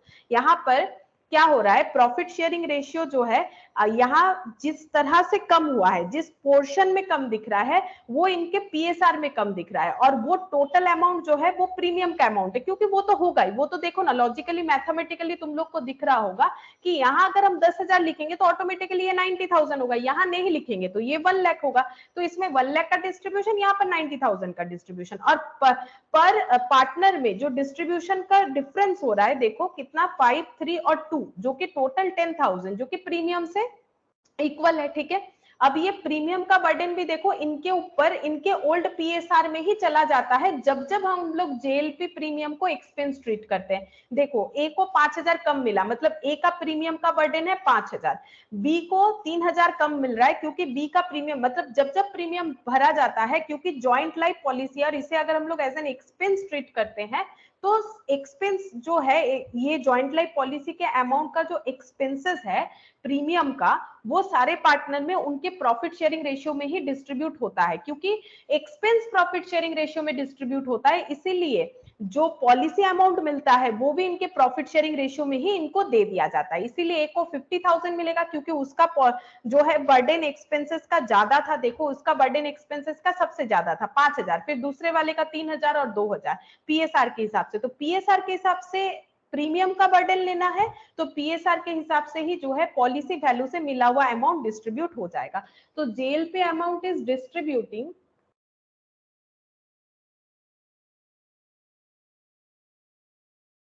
Good evening Neel. Good evening ma'am. देखो JLP amount is distributing among old partner, ये देखो जेएलपी का जो अमाउंट मिला वो ओल्ड पार्टनर में ओल्ड प्रॉफिट शेयरिंग रेशियो में डिस्ट्रीब्यूट हो जाएगा। इसका रीजन क्या है, क्योंकि जब प्रीमियम भरा जा रहा था तो प्रीमियम का बर्डन भी इन्होंने अपने अंदर ओल्ड पीएसआर में ही डिस्ट्रीब्यूट किया हुआ था। ठीक है, ओल्ड पीएसआर में डिस्ट्रीब्यूट किया हुआ था, इसीलिए प्रीमियम जो पॉलिसी वैल्यू मिलेगा उसका अमाउंट भी इनके अंदर जो है इनके ओल्ड पीएसआर में डिस्ट्रीब्यूट होगा। ठीक है, तो ये पहला जो है, पहला कंसेप्ट जो है when premium is paid is treated as an expense, उस केस में ऐसे होगा। अब रहा बात कि एग्जाम में ये कैसा दे सकता है। अच्छा, और एक चीज और एक पॉइंट लिखवाते, जैसे मैंने यहाँ पर ये थर्ड ईयर का कंसेप्ट लिया ना, beginning of third year A का डेथ हो गया, इसके अलावा और एक कंसेप्ट से समझाते हैं, और एक कंसेप्ट से समझाते हैं। यहाँ पर अगर ऐसा दिया हुआ है, तुम लोग बताना कि क्या मिलेगा। ठीक है, अगर ऐसा होता है at the end of second year, out of three partners A, B and C, A decide to retire, तो सबसे पहले मुझे बोलो कि अगर ये केस ऑकर होता है इंस्टेड ऑफ दिस केस, ठीक है, इंस्टेड ऑफ दिस केस अगर ये केस ऑकर होता है तो इनको क्या मिलेगा, इस पार्टनरशिप फर्म को क्या मिलेगा, पॉलिसी वैल्यू की सरेंडर वैल्यू, पहले तो मुझे ये बताओ, फिर अमाउंट बताना, हम क्वेश्चन दिखाएंगे। At the end of the second year के एंड में तीन जो पार्टनर थे A B C, A decide to retire, तो अभी इंश्योरेंस कंपनी इनको क्या देगी अगर ए रिटायर करेगा, सरेंडर वैल्यू की पॉलिसी वैल्यू, बताओ।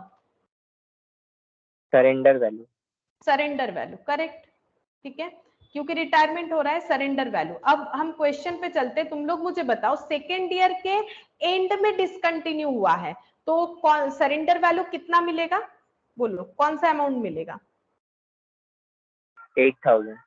8,000 सेकेंड ईयर के एंड में, मतलब 10,000 देने के बाद तो 8,000 मिलेगा। ठीक है, अच्छा तो एंट्री क्या होगा, सरेंडर वैल्यू मिलने से एंट्री क्या होगा, जैसे जॉइंट लाइफ पॉलिसी का वैल्यू मिला तो बैंक अकाउंट डेबिट, तो यहां भी वही लिखेंगे, बैंक अकाउंट डेबिट कितना हो जाएगा 8,000। ठीक है, टू क्या लिखेंगे, JLP joint life policy, same entry होगा। ठीक है, लेकिन यहाँ मिल क्या रहा है हमें, सरेंडर वैल्यू।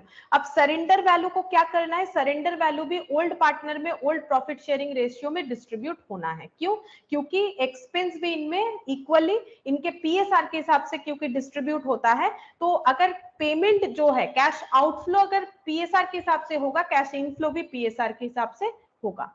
तो JLP account debit 8,000 to A to B to C, A's capital, B capital, C capital. ठीक है, प्रॉफिट शेयरिंग रेशियो जो है उसके हिसाब से हो जाएगा, 10 से डिवाइड करेंगे तो 800 इंटू 5 मतलब 4,000, 5:3:2 है, 800 इंटू 3 मतलब 2,400, 800 इंटू 2 1,600, देख लेते सही हुआ है कि नहीं, 5:3:2, 8,000 डिवाइडेड बाई 10 इंटू 5, ठीक है, divided by 5 into 3, 2,400 divided by 3 into 2, हाँ 1,600। ठीक है, इस तरह से डिस्ट्रीब्यूशन होगा। तो ये मैंने देखो एक पॉइंट पे मैंने दोनों पॉइंट ही डिस्कस किया, अगर डेथ हो जाता है तो क्या होगा, तो पॉलिसी वैल्यू मिल जाएगा, और अगर क्या बोलते हैं उसे डिसकंटिन्यू करते हैं रिटायरमेंट के वजह से तो क्या मिलेगा, सरेंडर वैल्यू मिलेगा। लेकिन दोनों का ट्रीटमेंट एक ही जैसा होगा, क्यों एक जैसा होगा, क्योंकि ये ट्रीटमेंट है JLP treated as like an expense. ठीक है, तो अगर एक्सपेंस की तरह ट्रीट करेंगे तो हम लोगों ने क्या क्या सीखा, पीएल में इफेक्ट आएगा, बैलेंस शीट में नहीं आएगा।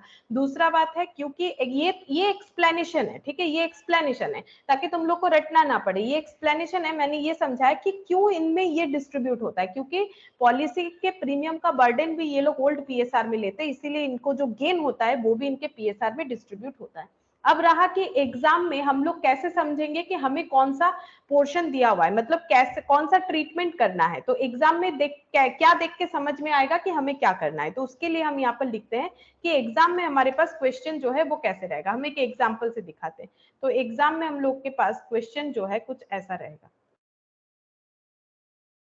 देखो यहाँ पर बैलेंस शीट रहेगा। ठीक है, बैलेंस शीट में जैसे पार्टनरशिप के क्वेश्चन में बैलेंस शीट रहता है, तो लाइबिलिटी और ये रहा एसेट, ठीक है। तो एसेट में मान लो फिक्स्ड एसेट रहेगा, करेंट एसेट रहेगा, ठीक है, तो ये हो जाएगा टोटल एसेट। अच्छा, इधर क्या रहेगा, इधर कैपिटल रहेगा, ए बी सी सपोज, ठीक है। करेंट लाइबिलिटी रहेगा, नॉन करेंट लाइबिलिटी रहेगा, करेंट लाइबिलिटी रहेगा। लेकिन यहाँ पर किसी तरह का जेएलपी का कोई भी डिटेल्स नहीं रहेगा। बात समझो, यहाँ पर JLP treated as an expense, तो बैलेंस शीट में नथिंग विल अपीयर। ये तुम लोग को खुद से देख के समझना है कि कौन सा ट्रीटमेंट करना है। क्वेश्चन में ऐसा नहीं देता है कि treated as an expense, treated as an asset या फिर treated as an asset and liabilities, नहीं देगा। हमें समझना पड़ेगा कि कौन सा ट्रीटमेंट हमें करना है। इसीलिए मैंने बताया nothing will appear in balance sheet. अगर बैलेंस शीट में हमें जेएलपी का कुछ नहीं दिख रहा है, लेकिन क्वेश्चन में हमें जेएलपी दिया हुआ है, इसका मतलब एक्सपेंस ट्रीट करने के लिए बोला जा रहा है, ठीक है। ये हमें खुद से समझना पड़ेगा, इसलिए हम दिखा रहे हैं कि एग्जाम में अगर ऐसा है लेकिन हमें जेएलपी का कहीं पर भी कुछ नहीं दिख रहा है, तो ये JLP treated as an expense का पार्ट हो गया, ठीक है। अब एडजस्टमेंट में क्या लिखा हुआ रह सकता है, देखो एडजस्टमेंट जो है उसमें कुछ इस तरह से लिखा हुआ रहेगा, जैसे कि point 1, B decide to retire. Suppose कि ऐसे लिखा हुआ है, B decide to retire JLP of ₹1 lakh and surrender value of ₹20,000। Second लिखेंगे, पीएसआर इनका है 5:3:2, ठीक है। और हमें बोला है कि क्वेश्चन को सॉल्व करना है, तो हम लोग क्या करेंगे, बी का रिटायरमेंट दिया है मैंने यहाँ पर, तो बी रिटायर होगा तो हमें क्या मिलेगा, सरेंडर वैल्यू यानी कि 20,000। तो एंट्री क्या हो जाएगा, तब तुम लोग को ऐसे एंट्री करना है। मतलब मान लो जर्नल एंट्री करने बोला या लेजर पोस्टिंग, जो भी, जर्नल तो मेन है ना, जर्नल आ जाएगा तो लेजर भी कर लोगे। Bank account debit 20,000। अच्छा, ये क्या कर रहे हैं हम लोग, ये सरेंडर वैल्यू क्यों ले रहे हैं, क्योंकि बी रिटायर हुआ है, बी रिटायर होगा तो सरेंडर वैल्यू मिलेगा, ठीक है। और क्वेश्चन में तो डिटेल्स में दिया हुआ रहेगा, यहाँ पर तो हम जरा सा समझाने के लिए छोटा सा एक पॉइंट लिए कि एग्जाम में कैसे दिया हुआ रहेगा। मैंने समझा तो दिया ही है कैसे करके यहाँ पर दिखेगा तुम लोग को, ये देखो इस तरह से दिखेगा, ठीक है। अच्छा, अब यहाँ पर लिखेंगे, ये डिस्ट्रीब्यूट हो जाएगा ओल्ड पार्टनर लोगों में, ठीक है। तो JLP account debit 20,000 to A's capital, to B's capital, to C's capital, ठीक है। अच्छा, 20,000 का अगर हम लोग वही 532 में डिस्ट्रीब्यूट करते हैं, तो 20,000 बाई 10, 2,000 इंटू 5 10,000, 2,000 इंटू 3 6,000, 2,000 इंटू 2 4,000, ठीक है। ये डिस्ट्रीब्यूशन हो जाएगा। एक बार प्रैक्टिस हो गया, मैंने बता दिया कि कैसे करके एग्जाम में तुम लोग को दिखेगा। जो बैलेंस शीट क्वेश्चन में गिवन रहेगा पार्टनरशिप का, उसमें कहीं पर भी तुम लोग को जेएलपी रिलेटेड कुछ भी नहीं दिखेगा, लेकिन क्वेश्चन में जेएलपी दिया हुआ रहेगा, तो JLP treated as an expense करना है, ठीक है। अच्छा, अब अगर हम लोग इसका एक समरी कर ले, तो कैसे हम लोग समझेंगे कि हमें जेएलपी एज एन एक्सपेंस का ट्रीटमेंट करना है। पहला बात है, if JLP as an expense, अगर जेएलपी को एक्सपेंस ट्रीट करने के लिए बोला है, सबसे पहला बात है कि nothing will appear in balance sheet. ये दिमाग में डाल लो कि nothing will appear in balance sheet, balance sheet में कुछ भी अपीयर नहीं करेगा। रीजन बता दिया मैंने, ठीक है। Nothing will appear in balance sheet, पहला बात है, बैलेंस शीट में कुछ भी हमें नहीं दिखेगा, ठीक है। अच्छा, फिर नेक्स्ट क्या पॉइंट रह सकता है, नेक्स्ट हमारा पॉइंट रह सकता है amount receipt, amount receipt against JLP, JLP के अगेंस्ट में जो भी हमें अमाउंट रिसीप्ट होगा, क्या क्या हो सकता है, या तो पॉलिसी वैल्यू, अगर जो है पॉलिसी मैच्योर होता है, या फिर किसी का डेथ होता है, या फिर सरेंडर वैल्यू, अगर हम लोग डिसकंटिन्यू करते हैं, जो भी हमें मिल रहा है वो हमें क्या करना है, will be distributed among, will be distributed among old partners in old PSR, ठीक है। देखो चीज तो बस इतना सा ही है, हम चाहे तो बस इतना सा बोल सकते हैं, ये दो ही तो पॉइंट है और तो कुछ है नहीं। लेकिन इतना सारा चीज बताने का रीजन क्या है, ताकि तुम लोग को समझ में आए, नहीं तो एग्जाम में जाके ये नहीं आइडेंटिफाई कर पाओगे कि ट्रीटमेंट क्या करना है। तो ये रटने से क्या फायदा कि हम रटवा देते हैं, चलो बैलेंस शीट में अपेयर नहीं करेगा तो जेएलपी एज एन एक्सपेंस, तो ये तो फिर रटना पड़ेगा। लेकिन यहाँ पर देखो तुम लोग खुद समझ रहे हो ना क्यों बैलेंस शीट में नहीं आ रहा है, क्योंकि जब हम लोग एक्सपेंस ट्रीट कर रहे हैं तो एक्सपेंस का पेमेंट वो पीएल में जा रहा है, तो फिर बैलेंस शीट में क्या आएगा, कुछ नहीं आएगा। ठीक है, बैलेंस शीट में आने लायक तो है नहीं कुछ, तो इसीलिए डिटेल्स में करना जरूरी। ये तो स्टोरी समझने के लिए, ठीक है, ये स्टोरी अगर समझ में आ जाता है तो तुम लोग ट्रीटमेंट इजीली कर सकते हो। इसका मतलब ये नहीं कि क्वेश्चन में इतना सब ट्रीटमेंट तुम लोग को अलग अलग करके ये सब दिखाना पड़ेगा, ये सब तो मैंने समझाने के लिए बोला है, ठीक है, तुम लोग के समझने के लिए, और मुझे समझाना था इसीलिए। मेन चीज तो यही है कि जेएलपी अगर एक्सपेंस होगा तो बैलेंस शीट में कुछ नहीं दिखेगा, ठीक है। इसके बाद तो हम ऐसे ही बोलेंगे ना, डिटेल्स में थोड़ी ना पूरा चीज को बार बार हम बोलेंगे, तो इसमें तुम लोग को भी दिक्कत होगा। और उसके अलावा हमें जो भी अमाउंट रिसीव होगा, अब क्या हो सकता है, पॉलिसी या सरेंडर वैल्यू, अब ये क्लियर कर लो, पॉलिसी वैल्यू कब मिलता है, सरेंडर वैल्यू कब मिलता है, जो भी मिलेगा वो पार्टनर लोगों में ओल्ड पीएसआर में डिस्ट्रीब्यूट हो जाएगा, ठीक है। ये मेन चीज है और कुछ नहीं, ये मेन चीज है। लेकिन उसके लिए मुझे इतना सारा चीज इसीलिए बताना है ताकि तुम लोगों को समझ में आए कंसेप्ट, ठीक है।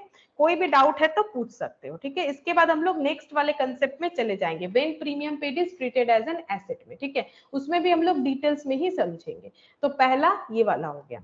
नेक्स्ट हम लोग समझेंगे जेएलपी एज एन एसेट, यहां पर लिखते हैं जेएलपी एज एन एसेट। अगर हम लोग जेएलपी को एसेट की तरह ट्रीट करते हैं तो क्या होगा, तो यहां पर देखो हम लिखते हैं ईयर 1 2 3। हम डायरेक्ट अभी एग्जांपल से स्टार्ट करते हैं क्योंकि सरेंडर वैल्यू, पॉलिसी वैल्यू, ये सब तो मैंने तुम लोग को समझा ही दिया। प्रीमियम मान लो वही सेम एग्जांपल ले रहा है, ठीक है, 10,000 का प्रीमियम हमें भरना है। और सरेंडर वैल्यू अगर पहले साल सरेंडर करते हैं तो कुछ नहीं मिलेगा, नेक्स्ट ईयर करेंगे तो 8,000, सेम एग्जांपल रखा है मैंने ताकि समझने में दिक्कत ना हो। थर्ड ईयर में करते हैं तो 15,000। और पॉलिसी वैल्यू जो है, पॉलिसी वैल्यू मतलब ये है 1 लाख, ठीक है, ये है 1 लाख। और टर्म मान लो 5 साल का है, 5 साल का ये पूरा प्रीमियम का खेल है, ठीक है। अच्छा, अब यहाँ पर पार्टनरशिप फर्म लिख लेते हैं, किन ने लिया है, पार्टनरशिप फर्म एबीसी 3 है, ठीक है। और इनका पीएसआर जो है वो भी हम सेम रखते हैं ताकि समझने में कोई दिक्कत ना हो। पीएसआर जो है 5:3:2, ठीक है, 5:3:2। अच्छा, अब अगर JLP as an asset treat होता है तो डिफरेंस देखो दोनों में क्या है। अच्छा, पहला ईयर 1 में क्या होगा, ईयर 1 में प्रीमियम पे होगा तो एंट्री क्या होगा, जैसे पहले हुआ था, ठीक है। तो JLP premium account debit to bank 10,000। तो तुम लोग सोच रहे होगे सेम ही हो रहा है, सेम हो रहा है, एक बार देखो थोड़ा सा तसल्ली से कि क्या चेंजेस होगा। और फिर पीएल में ट्रांसफर हो जाएगा, ठीक है, ये फर्स्ट एंट्री, ये second entry, PL account debit to JLP premium. ये पहले वाले केस जो था उसी के तरह ही हुआ, ठीक है, 10,000 डिफरेंस क्या है समझ में आ जाएगा। और यहाँ क्यों डिफरेंस नहीं दिखा वो भी समझ में आएगा सेकंड पॉइंट के बाद, ठीक है। अब हम लोग यहाँ पर बनाते हैं अपना एक पीएल, फर्स्ट ईयर खत्म हो गया, पीएल बना रहे, ठीक है, और बैलेंस शीट भी बना रहे।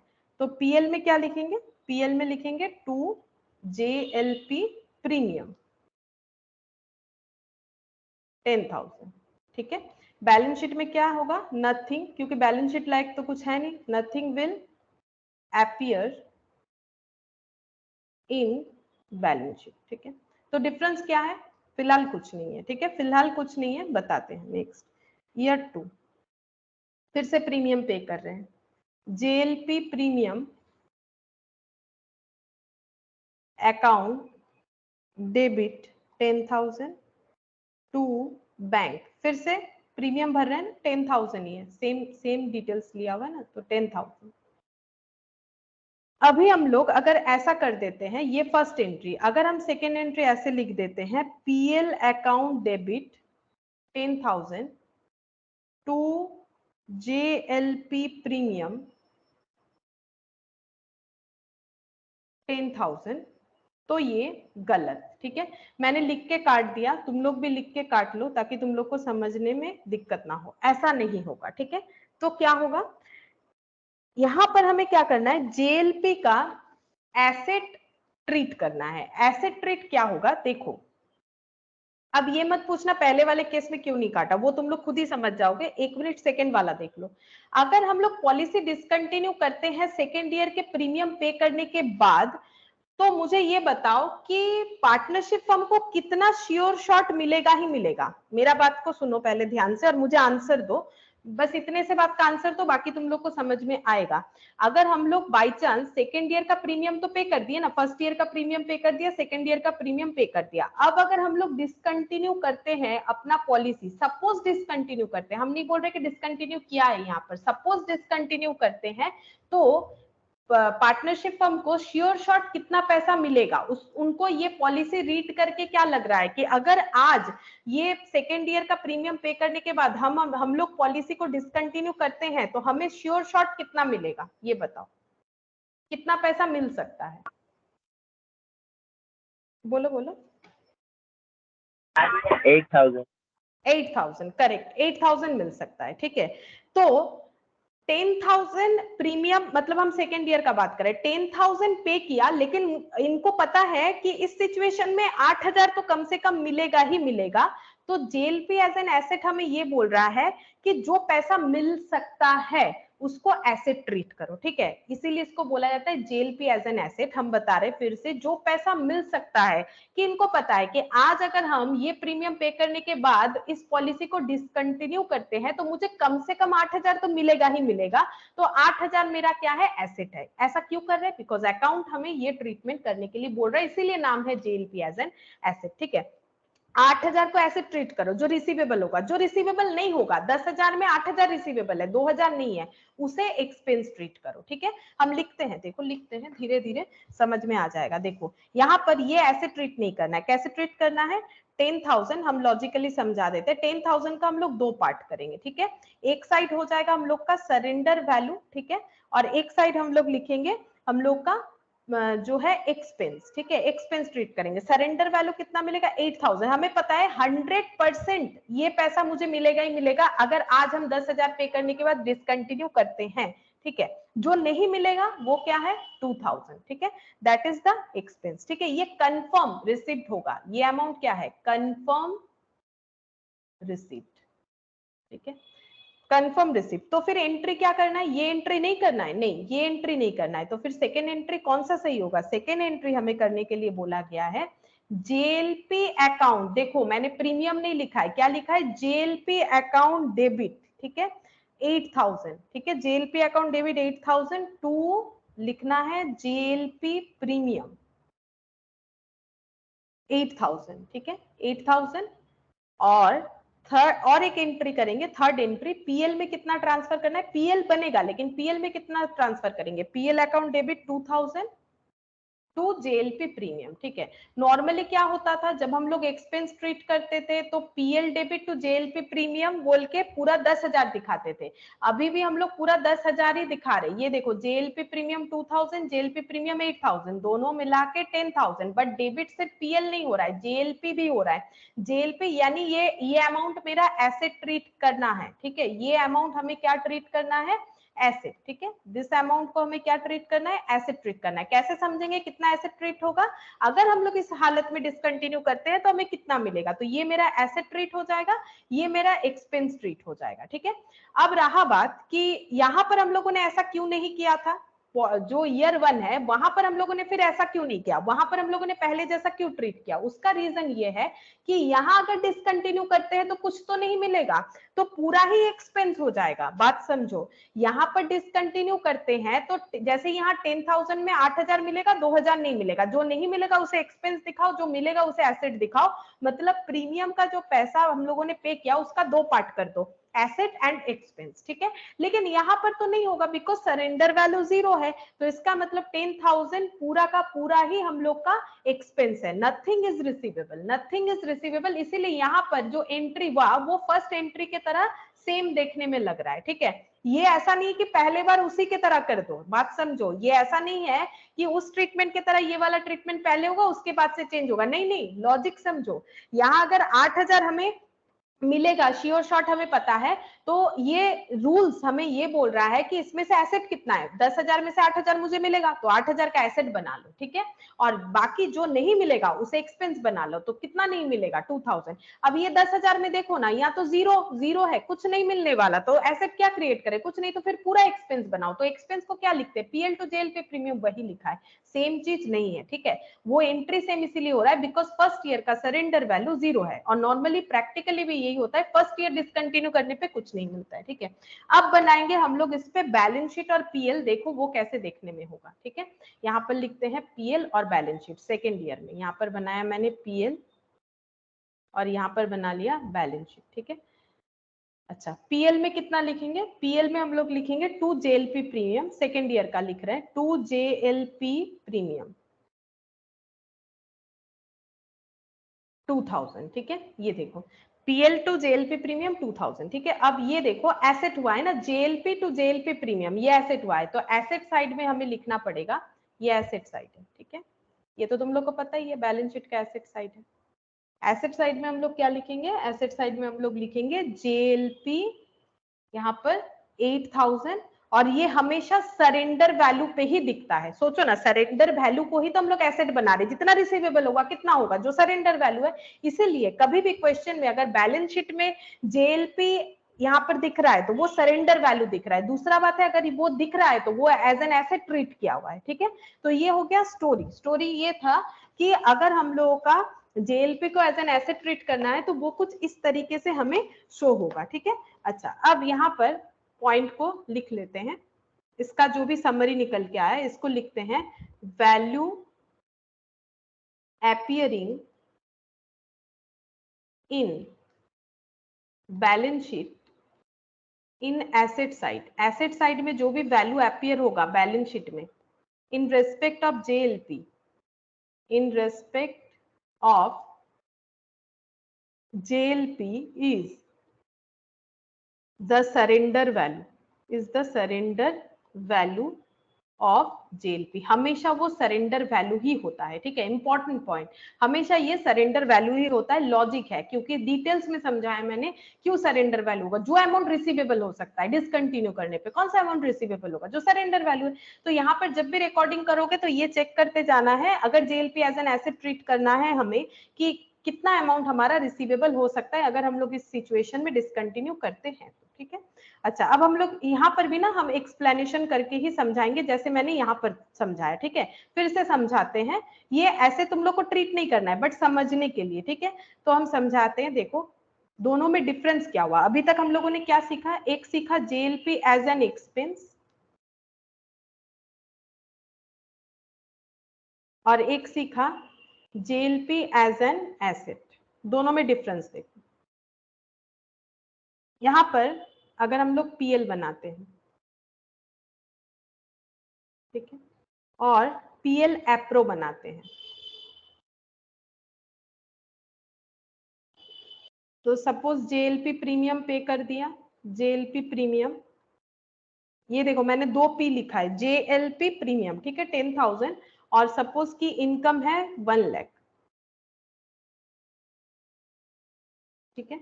तो नेट प्रॉफिट कितना आ रहा था, नेट प्रॉफिट आ रहा था 90,000, ठीक है, 90,000। अब ये डिस्ट्रीब्यूट होगा बाय नेट प्रॉफिट 90,000, और ये डिस्ट्रीब्यूट हुआ पार्टनर लोगों में 2A 2B 2C, और अमाउंट कितना आया 45,000 पहले आया हुआ है ना, ये देखो 27,000, ये ऑलरेडी मैंने करवाया हुआ है 18,000, इसीलिए मैंने डायरेक्टली लिख दिया।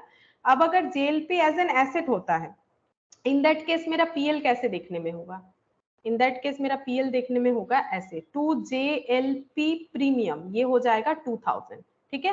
पीएल में 2,000 जाएगा, अभी अभी मैंने बना के दिखाया भी था। और मान लेते हैं कि इनकम हमारा वही है, तो इम्पैक्ट क्या आता है वो समझा रहे, इनकम हमारा 1 लाख है, तो यहाँ पर हम लोग का नेट प्रॉफिट कितना दिखेगा, 2000 माइनस होने पे 98,000 नेट प्रॉफिट दिखेगा, ठीक है। अच्छा, अब जितना नेट प्रॉफिट होगा वही डिस्ट्रीब्यूट भी होगा ऑब्वियसली, ठीक है। तो यहाँ पर बाई नेट प्रॉफिट 98,000, रेशियो हम वही रखेंगे 5:3 जैसे यहाँ रखा था 2A 2B 2C, ठीक है। तो 5:3 हम कैलकुलेट करके बताते हैं, ये देखो 98,000 divided by 10 into 5 49,000 divided by 5 into 3 29,400 divided by 3 into 19,600, ठीक है। तो 98,000 अब इसमें डिफरेंस देखो, जब हम लोग JLP as an asset treat करते हैं तो प्रॉफिट कितना कितना जाता है, 49, 29, 400, 19,600। इसका मैथमेटिकल लॉजिक क्या है, यहाँ एक्सपेंस 10,000 जा रहा है, यहाँ एक्सपेंस 2,000 जा रहा है। तो ऑब्वियसली अगर एक्सपेंस कम होगा तो प्रॉफिट का टोटल अमाउंट ज्यादा होगा, तो यहाँ पर डिस्ट्रीब्यूट होगा। और डिफरेंस देखो कितने का आ रहा है, यहाँ 10, यहाँ 98, यानी 8,000 का डिफरेंस आ रहा है, ठीक है। उतने का ही डिफरेंस आ रहा है जितने का हम लोगों ने एसेट बुक कर लिया है कि हाँ हमें ये फ्यूचर में रिसीवेबल होगा ही होगा अगर हम लोग अपना पॉलिसी को डिसकंटिन्यू करते हैं तो, ठीक है। और अगर इंडिविजुअली डिफरेंस देखो तो वैसे ही आएगा, ये दोनों में डिफरेंस हो जाएगा 45 और 9 में यहाँ पर डिफरेंस हो जाता है हम लोग का 4,000, ठीक है। अच्छा, यहाँ पर बी का डिफरेंस अगर हम लोग देखते हैं तो बी का डिफरेंस हो जाएगा 27, ये चेक कर लेते हैं, ये देखो ये सी का पहले देख लेते हैं, यहाँ पर लिखा हुआ है डेटा तो 1600, ठीक है। यहाँ पर डिफरेंस हो रहा है 1600 का, और ये डिफरेंस होता है 27,000 माइनस 29,400, ठीक है। ये डिफरेंस होता है 2,400 का, ठीक है। ये डिफरेंस हो रहा है, तो यहाँ पर ज्यादा जा रहा है। टोटल अमाउंट भी देख लो, टोटल अमाउंट कितना हो जाएगा, 8,000 ही होगा, चेक करके देख लो। ये देखो 2,000 और 1,000, 3,000, 6 और 4 1,000, मतलब 4 4 8,000, 8,000 का ही डिफरेंस आएगा। क्यों, क्योंकि यहाँ पर 8,000 का प्रॉफिट कम है, यहाँ पर 8,000 का प्रॉफिट ज्यादा है। क्यों ज्यादा है, बिकॉज हम लोगों ने 8,000 को वहां पर जो है एसेट बुक कर लिया और एक्सपेंस 2,000 दिखा दिया रिड्यूस करके, जो कि हम लोग ट्रीटमेंट एज एन एक्सपेंस में ऐसा नहीं करते हैं, पूरा का पूरा ही एक्सपेंस दिखा देते हैं, ठीक है। तो यहाँ पर जो है प्रॉफिट डिस्ट्रीब्यूशन जब होगा तो यहाँ पर प्रॉफिट का अमाउंट जो है ज्यादा दिखेगा अगर हम लोग जेएलपी एज एन एसेट कर रहे हैं, क्योंकि हम लोग एक्सपेंसेस को कम दिखा रहे हैं, ठीक है। तो टोटल इंक्रीमेंट जो है प्रॉफिट का 8,000 से होगा, बिकॉज एक्सपेंसेस 8,000 से कम हो जा रहे हैं, ठीक है। अब यहाँ पर इस चीज को हम लिखवा दे रहे हैं, तो ये मैंने बता दिया कि डिफरेंस क्या हो रहा है, ठीक है। डिफरेंस कुछ मतलब ऐसा नहीं है, देखो ट्रीटमेंट अलग अलग है, बात जो है उसमें कोई अलग नहीं होगा, इनको प्रॉफिट जैसे मिल रहा है इनको भी प्रॉफिट वैसे ही मिलेगा। तो क्या यहाँ पर इनको 8,000 का ये डिस्ट्रीब्यूशन क्या होगा वो भी हम बता देते हैं। देखो एक सेकेंड, पहले हम लोग यहाँ पर लिख लेते हैं कि अगर JLP as an asset treat करते हैं तो वी आर शोइंग, हम लोग क्या दिखाते हैं, less part as an expense, ठीक है। हम लोग कम अमाउंट को एक्सपेंस दिखाते हैं, जैसे कि यहाँ पर इन दिस केस 2,000 हम लोगों ने 2,000 दिखाया एक्सपेंस 10,000 की जगह, ठीक है। 2,000 इंस्टीड ऑफ 10,000, इंस्टीड ऑफ 10,000, ठीक है। 10,000 की जगह 2,000 दिखाया, ठीक है। फिर यहाँ पर लिखेंगे less part as an expense, the total profit will increase and share of partners profit is also increased, in this case 8,000, ठीक है। टोटल प्रॉफिट 8,000 ज्यादा दिख रहा है इस केस में, इसके साथ अगर हम लोग कंपेयर करके देख रहे हैं, और पार्टनर लोगों का भी इंडिविजुअली मैंने यहाँ पर तो दिखा दिया है कितना कितना हो रहा है, ओवरऑल 8,000 का ही इम्पैक्ट आएगा, ठीक है। अच्छा, and that is equal to ये हमेशा किसके बराबर होगा, जो अमाउंट इंक्रीज हो रहा है इंडिविजुअली देखो या टोटल में देखो, वो हमेशा सरेंडर वैल्यू के बराबर होगा, क्योंकि उतने का एसेट ब्लॉक कर रहे हैं हम लोग, ठीक है। And that is equal to surrender value of policy, ठीक है। पॉलिसी का जो सरेंडर वैल्यू है उससे बराबर होता है हमेशा, ठीक है। अच्छा, अब नेक्स्ट यहाँ पर लिखते हैं value appearing in balance sheet in respect of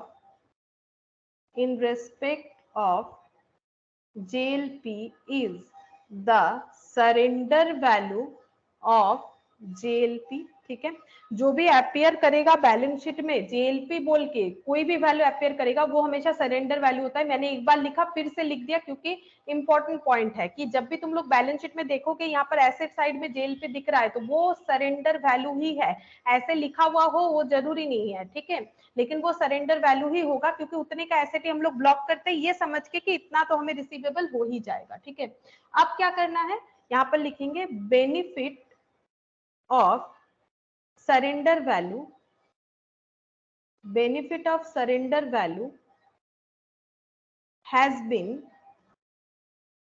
already transferred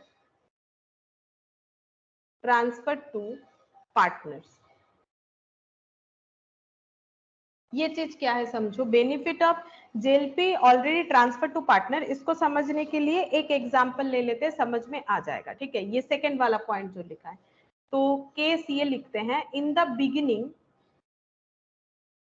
beginning of third year A decide to retire. ठीक है, ए ने डिसाइड किया कि वो रिटायर कर जाएंगे। ठीक है, तो जैसे ही ए डिसाइड कर रहे हैं beginning of third year retire कर जाएंगे तो हमें कितना मिलेगा, 8000 मिल जाएगा इंश्योरेंस कंपनी से सरेंडर वैल्यू के तौर पे। ये तो तुम लोग को समझ में आया होगा। तो अब हम लिखते हैं कि एंट्री क्या होगा, bank account debit 8000 to JLP 8000 JLP। ठीक है, जैसे हम लोग लिखते हैं। अब normally JLP as an expense जब था तब हम लोग क्या कर रहे थे, इस जो भी रिसीव हो रहा था चाहे वो सरेंडर वैल्यू हो चाहे वो पॉलिसी वैल्यू हो, डिपेंड ऑन द सिचुएशन, हम लोग फिर क्या कर रहे थे, उस अमाउंट को डिस्ट्रीब्यूट कर रहे थे। JLP अकाउंट डेबिट, फिर हम लोग लिख रहे थे ऐसे to A to B to C। ठीक है, और क्या लिख रहे थे यहाँ पर, अमाउंट कितना आ जाएगा, 8000 divided by 10, 800 into 5 4000, 800 into 3 2400, 800 into 2 1600, क्योंकि मैंने रेशियो 5:3 ही हर जगह पे रखा है, कुछ भी चेंज मैंने नहीं किया है। लेकिन ये चीज यहाँ पर नहीं होगा। ठीक है, ये चीज यहाँ पर नहीं होगा। ये करने पे हम लोग क्या करते हैं, डुअल बेनिफिट दे देंगे। कैसे समझाते हैं, देखो जब हम लोग JLP as an asset treat कर रहे हैं तो ऑलरेडी हम लोग क्या कर रहे हैं, यहाँ पर 2000 दिखा रहे हैं, मतलब एक्सपेंस पे तो 10,000 हो रहा है लेकिन हम लोग 2000 दिखा रहे हैं और 8000 का बेनिफिट। देखो जब हम लोग सरेंडर वैल्यू को यहाँ पर रिसीव कर रहे हैं, सरेंडर वैल्यू को फिर पार्टनर में डिस्ट्रीब्यूट नहीं कर सकते। उसका रीजन है कि ऑलरेडी सरेंडर वैल्यू जो 8000 एक्सेस है वो ऑलरेडी यहाँ पर डिस्ट्रीब्यूटेड है। समझो बात को, क्योंकि हम लोग अपने एक्सपेंसेस को 10,000 की जगह 2000 दिखाया है तो इसीलिए तो यहाँ पर 8000 एक्स्ट्रा दिख रहा है 90,000 की जगह। तो ये 8000 तो इनमें डिस्ट्रीब्यूट हुआ है। जब हम लोग JLP as an expense treat कर रहे हैं तो प्रॉफिट 45 की जगह 49 दिख रहा है। क्यों, क्योंकि हम लोग एक्सपेंस 10,000 की जगह 2000 दिखा रहे हैं। तो ये इंप्लाइड हो गया ना कि 8000 का बेनिफिट इनमें ऐसे करके डिस्ट्रीब्यूट हो चुका है। तो फिर दोबारा अगर हम लोग अमाउंट रिसीव होने पे वो लिखेंगे कि इनके कैपिटल में वो अमाउंट जा रहा है तो ये डुअल बेनिफिट हो जाएगा। हम लोग 8000 का बेनिफिट थ्रू प्रॉफिट दे देते हैं अगर हम लोग JLP को एज एन एसेट ट्रीट करते हैं। फिर से बोल रहे हैं, अगर हम लोग JLP को एज एन एसेट ट्रीट कर रहे हैं तो उसमें हम लोग एक्सपेंस का अमाउंट कम करके दिखाते हैं। तो जितना कम करके दिखाते हैं वो कितना कम करते हैं, जितना सरेंडर वैल्यू उसको ब्लॉक कर लेते हैं एज एन एसेट। और ये बेनिफिट यहाँ पर देखो मिल जाता है। प्रॉफिट का चेंजेस दिख रहा है ना तुम लोग को, 45 कहाँ 49। ठीक है, ये ज्यादा क्यों है, क्योंकि ये जो 8000 एक्स्ट्रा प्रॉफिट कहाँ से आया, ये हम लोगों ने 2000 दिखाया 10,000 के जगह, 8000 कम क्यों दिखाया, क्योंकि 8000 का एसेट ब्लॉक किया। तो जैसे ही हम लोगों ने यहाँ 8000 का एसेट ब्लॉक किया, यहाँ 2000 दिखाया तो ये 90 से जाके 98 हो गया, तो डिस्ट्रीब्यूशन 98 का हुआ। तो इसका मतलब 90,000 का डिस्ट्रीब्यूशन तो होना ही था, 8000 और भी एक्स्ट्रा हुआ, मतलब ऑलरेडी 8000 का बेनिफिट मिल चुका है। ठीक है, इसीलिए यहाँ पर पैसा रिसीव होने के बाद ये बेनिफिट नहीं मिलेगा, ये डुअल बेनिफिट हो जाएगा। इसीलिए benefit of surrender value has been already transfer in partners, partner में ट्रांसफर हो जाता है जब हम लोग जेएलपी को एज एन एसेट ट्रीट करते हैं तो दोबारा इसका बेनिफिट मत दो, ठीक है, दोबारा इसका बेनिफिट मत दो। तो इसीलिए यहाँ पर सिर्फ एंट्री बैंक का होगा, bank account debit to JLP, इसका बेनिफिट दोबारा हमें नहीं देना है, ठीक है, दोबारा हमें नहीं देना है। और इस पे एक एग्जाम्पल होगा, वो भी दिखाते हैं। देखो यहाँ पर in the beginning of third year A का डेथ हो गया, ठीक है, तो क्या होगा, तो पॉलिसी वैल्यू मिल जाएगा। Bank account debit policy value तो 1 लाख का है, अगर मैंने नहीं लिखा है तो 1 लाख ही मान लो, क्योंकि मैंने पूरा क्वेश्चन जो है उसी तरह से हाँ लिखा हुआ है 1 लाख, ठीक है, तो 1 लाख का पॉलिसी वैल्यू मिल जाएगा इनको। तो bank account debit 1 lakh to JLP 1 lakh, ठीक है। अब ये कब हुआ, थर्ड ईयर के बिगिनिंग में, मतलब सेकेंड ईयर के एंड में, एक ही बात है, ठीक है। तो 1 लाख का जो है पॉलिसी मिला, अब ये डिस्ट्रीब्यूट होना चाहिए, ठीक है, ये इनमें डिस्ट्रीब्यूट होना चाहिए, पॉलिसी का जो पैसा आ गया, तो जेएलपी अकाउंट डेबिट कितना डिस्ट्रीब्यूट होगा, यहाँ पर जो है लॉजिक समझने वाला है। फिर से हम लोग जब देखो, कब हम लोग का ए का डेथ हुआ, सेकेंड ईयर के एंड में या फिर थर्ड ईयर के शुरुआत में, तो तब तक हम लोगों ने एसेट में 8000 ब्लॉक किया है। देखो सरेंडर वैल्यू 8000 था, पहले ईयर तो कुछ नहीं था, 8000 ब्लॉक किया है, मतलब 8000 का बेनिफिट जो है मिल चुका है पार्टनर लोगों को।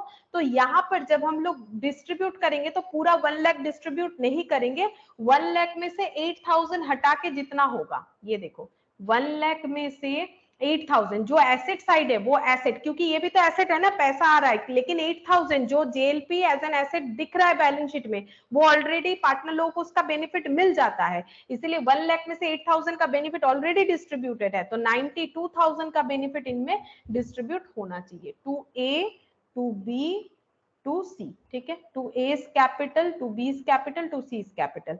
अच्छा 92,000 डिवाइडेड बाई 10, मतलब 9200 इंटू 5, 46,000 डिवाइडेड बाई 5 इंटू 3, 27,600 और लास्ट वाला 18,400, ठीक है। तो फिर से हम बता देते हैं, देखो अगर हमें सरेंडर वैल्यू मिल रहा है, ये तो बहुत ही अच्छे से समझ में आता है क्लियरली कि 8000 का डिस्ट्रीब्यूशन ऑलरेडी यहाँ पर, इसीलिए इसको समझाया मैंने, 8000 ऑलरेडी बेनिफिट मिल जाता है तो दोबारा क्यों दे, ठीक है। तो 8000 तक तो बेनिफिट मिल चुका है, क्योंकि हमें पता है कि हम लोग अगर पॉलिसी पूरा कर लेते हैं हमें 1 लाख मिल जाएगा, लेकिन उसमें हम लोगों ने 8000 बुक कर लिया कि हमें अब तक तो 8000 तो मिलेगा ही मिलेगा, तो इसका मतलब 8000 का बेनिफिट भी हम लोग डिस्ट्रीब्यूट कर चुके हैं। तो अगर इन दैट केस किसी पार्टनर का डेथ हो जाता है, पूरा पॉलिसी वैल्यू मिलता है, तो जितना सरेंडर वैल्यू रिकॉर्डेड है उससे डिडक्ट करने के बाद जो बचेगा उतना ही हमें पार्टनर लोगों में डिस्ट्रीब्यूट करना है। अब एग्जाम में कैसे दिखेगा क्वेश्चन, ठीक है, एग्जाम में देखो कैसे दिखेगा, एक बैलेंस शीट रहेगा ऐसे, ठीक है, और यहाँ पर जो है हम लोग को कैपिटल दिखेगा, सपोज पार्टनर लोगों का कैपिटल ए बी सी, ठीक है, ये दिखेगा, नॉन करेंट लाइबिलिटी दिख सकता है, करेंट लाइबिलिटी दिख सकता है, ठीक है। और यहाँ पर क्या दिखेगा, यहाँ पर फिक्स्ड एसेट दिखेगा, करेंट एसेट दिखेगा, और यहाँ पर हमें जेएलपी दिखेगा, जेएलपी हमेशा दिखेगा ऐसे करके, सपोज 10,000 दिख रहा है, ये क्या है, ये सरेंडर वैल्यू है, ठीक है, और ब्रैकेट में ऐसे लिखा हुआ रह सकता है पॉलिसी वैल्यू 1 लाख, ठीक है, मतलब कंप्लीट करने पे 1 लाख मिलेगा, सरेंडर वैल्यू 10,000 तक रिकॉर्डेड है। अब एडजस्टमेंट कैसे दिया हुआ रहेगा, एडजस्टमेंट ऐसे दिया हुआ रह सकता है, A decide to, suppose A decide to retire, ठीक है, ए अगर रिटायर कर रहा है तो क्या एंट्री होगा, इसी लैंग्वेज पे हम लोग एंट्री कर सकते हैं, ए डिसाइड टू रिटायर, अगर ए रिटायर कर रहा है तो हमें सरेंडर वैल्यू मिलेगा, तो एंट्री क्या हो जाएगा, बस एक ही एंट्री होगा, बैंक अकाउंट डेबिट, ठीक है, क्योंकि हमें पता है रिटायर करने पे सरेंडर वैल्यू अगर इतना दिख रहा है तो हमें मैक्सिमम इतना ही रिसीव होगा, bank account debit to JLP, ठीक है, टू जेएलपी अकाउंट 10,000, ठीक है। अच्छा, और ये कभी भी पार्टनर लोगों में डिस्ट्रीब्यूट नहीं होगा, तो यहाँ पर लिखते हैं डोंट डिस्ट्रीब्यूट अमंग पार्टनर, जैसे हम लोग एक्सपेंस वाले केस में डिस्ट्रीब्यूट करते थे, डोंट डिस्ट्रीब्यूट अमंग पार्टनर, ये पार्टनर लोगों में डिस्ट्रीब्यूट नहीं होगा, मतलब मैंने कौन सा वाला केस यहाँ पर समझा, ये वाला, ठीक है, डोंट डिस्ट्रीब्यूट अमंग पार्टनर्स, ये पार्टनर लोगों में डिस्ट्रीब्यूट नहीं होगा। और अगर ऐसा होता है कि डेथ हो गया, हम फिर से एक बैलेंस शीट बना के दिखाते हैं, एग्जाम में ऐसे ही रहता है, ये देखो जैसे कैपिटल, सपोज मैंने ऐसे दिखा दिया, एक्स वाई जेड, ठीक है। Non current liability, current liability, ये सब हो सकता है। और इधर जो है फिक्स्ड एसेट, करेंट एसेट, ठीक है। JLP 20,000, ये क्या है? ये हमेशा होता है सरेंडर वैल्यू। सपोज करो कि पॉलिसी वैल्यू है 1 लाख, ठीक है। और एडजस्टमेंट कुछ इस तरह से दिया हुआ है, जेड डाइज, पॉलिसी वैल्यू ये 1,40,000 कर देते, ठीक है। पॉलिसी वैल्यू 1,40,000, PSR 1:1:1, ठीक है। तो एंट्री क्या होगा? जैसे ही किसी का डेथ हो जाता है पूरा पॉलिसी वैल्यू मिल जाएगा। Bank account debit 1,40,000 to JLP account 1,40,000। फिर डिस्ट्रीब्यूट होगा JLP अकाउंट डेबिट, लेकिन 1,40,000 पूरा डिस्ट्रीब्यूट नहीं होगा। जितना बेनिफिट, क्योंकि जितना सरेंडर वैल्यू रिकॉर्डेड होता है उतने का बेनिफिट पार्टनर लोगों को मिल जाता है, बिकॉज एक्सपेंस कम रिकॉर्ड होता है। तो 1,40,000 माइनस 20,000, 1,40,000 माइनस 20,000, तो 1,20,000 जो है इतने का डिस्ट्रीब्यूट हो जाएगा। 2x 2y, नाम चेंज कर दिया है मैंने, ठीक है। XYZ, तो नाम कुछ भी रहे क्या फर्क पड़ता है। XYZ 1:1:1 रेशियो है, तो 30,000 डिवाइडेड बाय 3 यानी 40,000, 40,000, 40,000, ठीक है। इस तरह से ट्रीटमेंट होगा, 40,000 40,000 40,000। तो डिफरेंस क्या हो गया? क्योंकि वहां पर हम लोग एक्सपेंस कम दिखा रहे हैं, तो सरेंडर वैल्यू अगर डिसकंटिन्यू करते हैं तो सरेंडर वैल्यू रिसीव तो करेंगे बट उसे डिस्ट्रीब्यूट नहीं करेंगे, उसका बेनिफिट मिल जाता है। और अगर हम लोग पॉलिसी वैल्यू हमें रिसीव होता है इन केस ऑफ डेथ, तो उसमें क्या होगा? हम लोग माइनस करके बचे हुए अमाउंट का, जिसका बेनिफिट अभी तक हम लोगों ने नहीं लिया है, उतना अमाउंट का ही सिर्फ डिस्ट्रीब्यूशन होगा। और अगर JLP एज एन एक्सपेंस होगा तो उस केस में ऐसा कोई सिचुएशन नहीं होगा। JLP एज एन एक्सपेंस है, इसमें बैलेंस शीट में कभी कुछ अपीयर नहीं करेगा, but JLP as an asset में बैलेंस शीट में ऑब्वियसली अपीयर करेगा, ठीक है। और JLP एज एन एसेट को हम लोग ऐसे बोल सकते हैं कि ये चीज बोलना चाहिए। देखो यहाँ पर तुम लोग का जो 7th नंबर क्वेश्चन है ना, JLP अकाउंट इज, यहाँ पर हाँ, JLP अकाउंट इज मेंटेन्ड, इसे बोलते हैं JLP अकाउंट इज मेंटेन्ड, ठीक है। ये एक बार बता देते, बस लास्ट यही वाला बताएंगे। JLP अकाउंट इज मेंटेन्ड, ये देखो हम लोग यहाँ पर कौन सा अकाउंट मेंटेन करते हैं? JLP अकाउंट पहले मेंटेन करते हैं। बाकी जगह पे हम लोग क्या कर रहे थे? पैसा मिलने पे bank account debit to JLP कर रहे थे। यहाँ पर हम लोग JLP अकाउंट को मेंटेन करते हैं, मतलब एसेट ट्रीट करते हैं। JLP account is maintain as an asset treat करना, ठीक है। तो यहाँ पर देखो हम लोगों ने पहला पॉइंट पढ़ लिया, ठीक है, दूसरा पढ़ लिया और बाकी है तीसरा। तो ये दो अगर समझ लेते हैं तो ये दोनों का मिक्स्ड अप है, ये कोई इसमें कुछ ज्यादा दिक्कत नहीं है, ठीक है।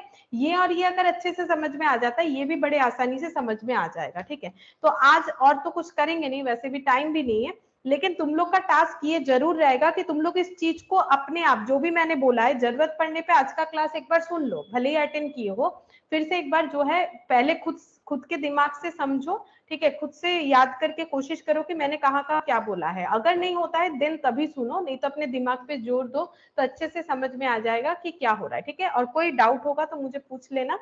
और हम लोग नेक्स्ट क्लास में ये करने के बाद, ये वाला पॉइंट रह गया, ये करने के बाद हम लोग यहाँ पर जो क्वेश्चन है वो करेंगे, क्योंकि बुक्स में ना सिर्फ क्वेश्चन दिया हुआ है, कुछ भी डायरेक्टली मतलब लॉजिकली कुछ भी ज्यादा नहीं बोला हुआ है, कुछ थियोरेटिकली बस दिया हुआ है, ठीक है। तो आज इतना ही करते हैं।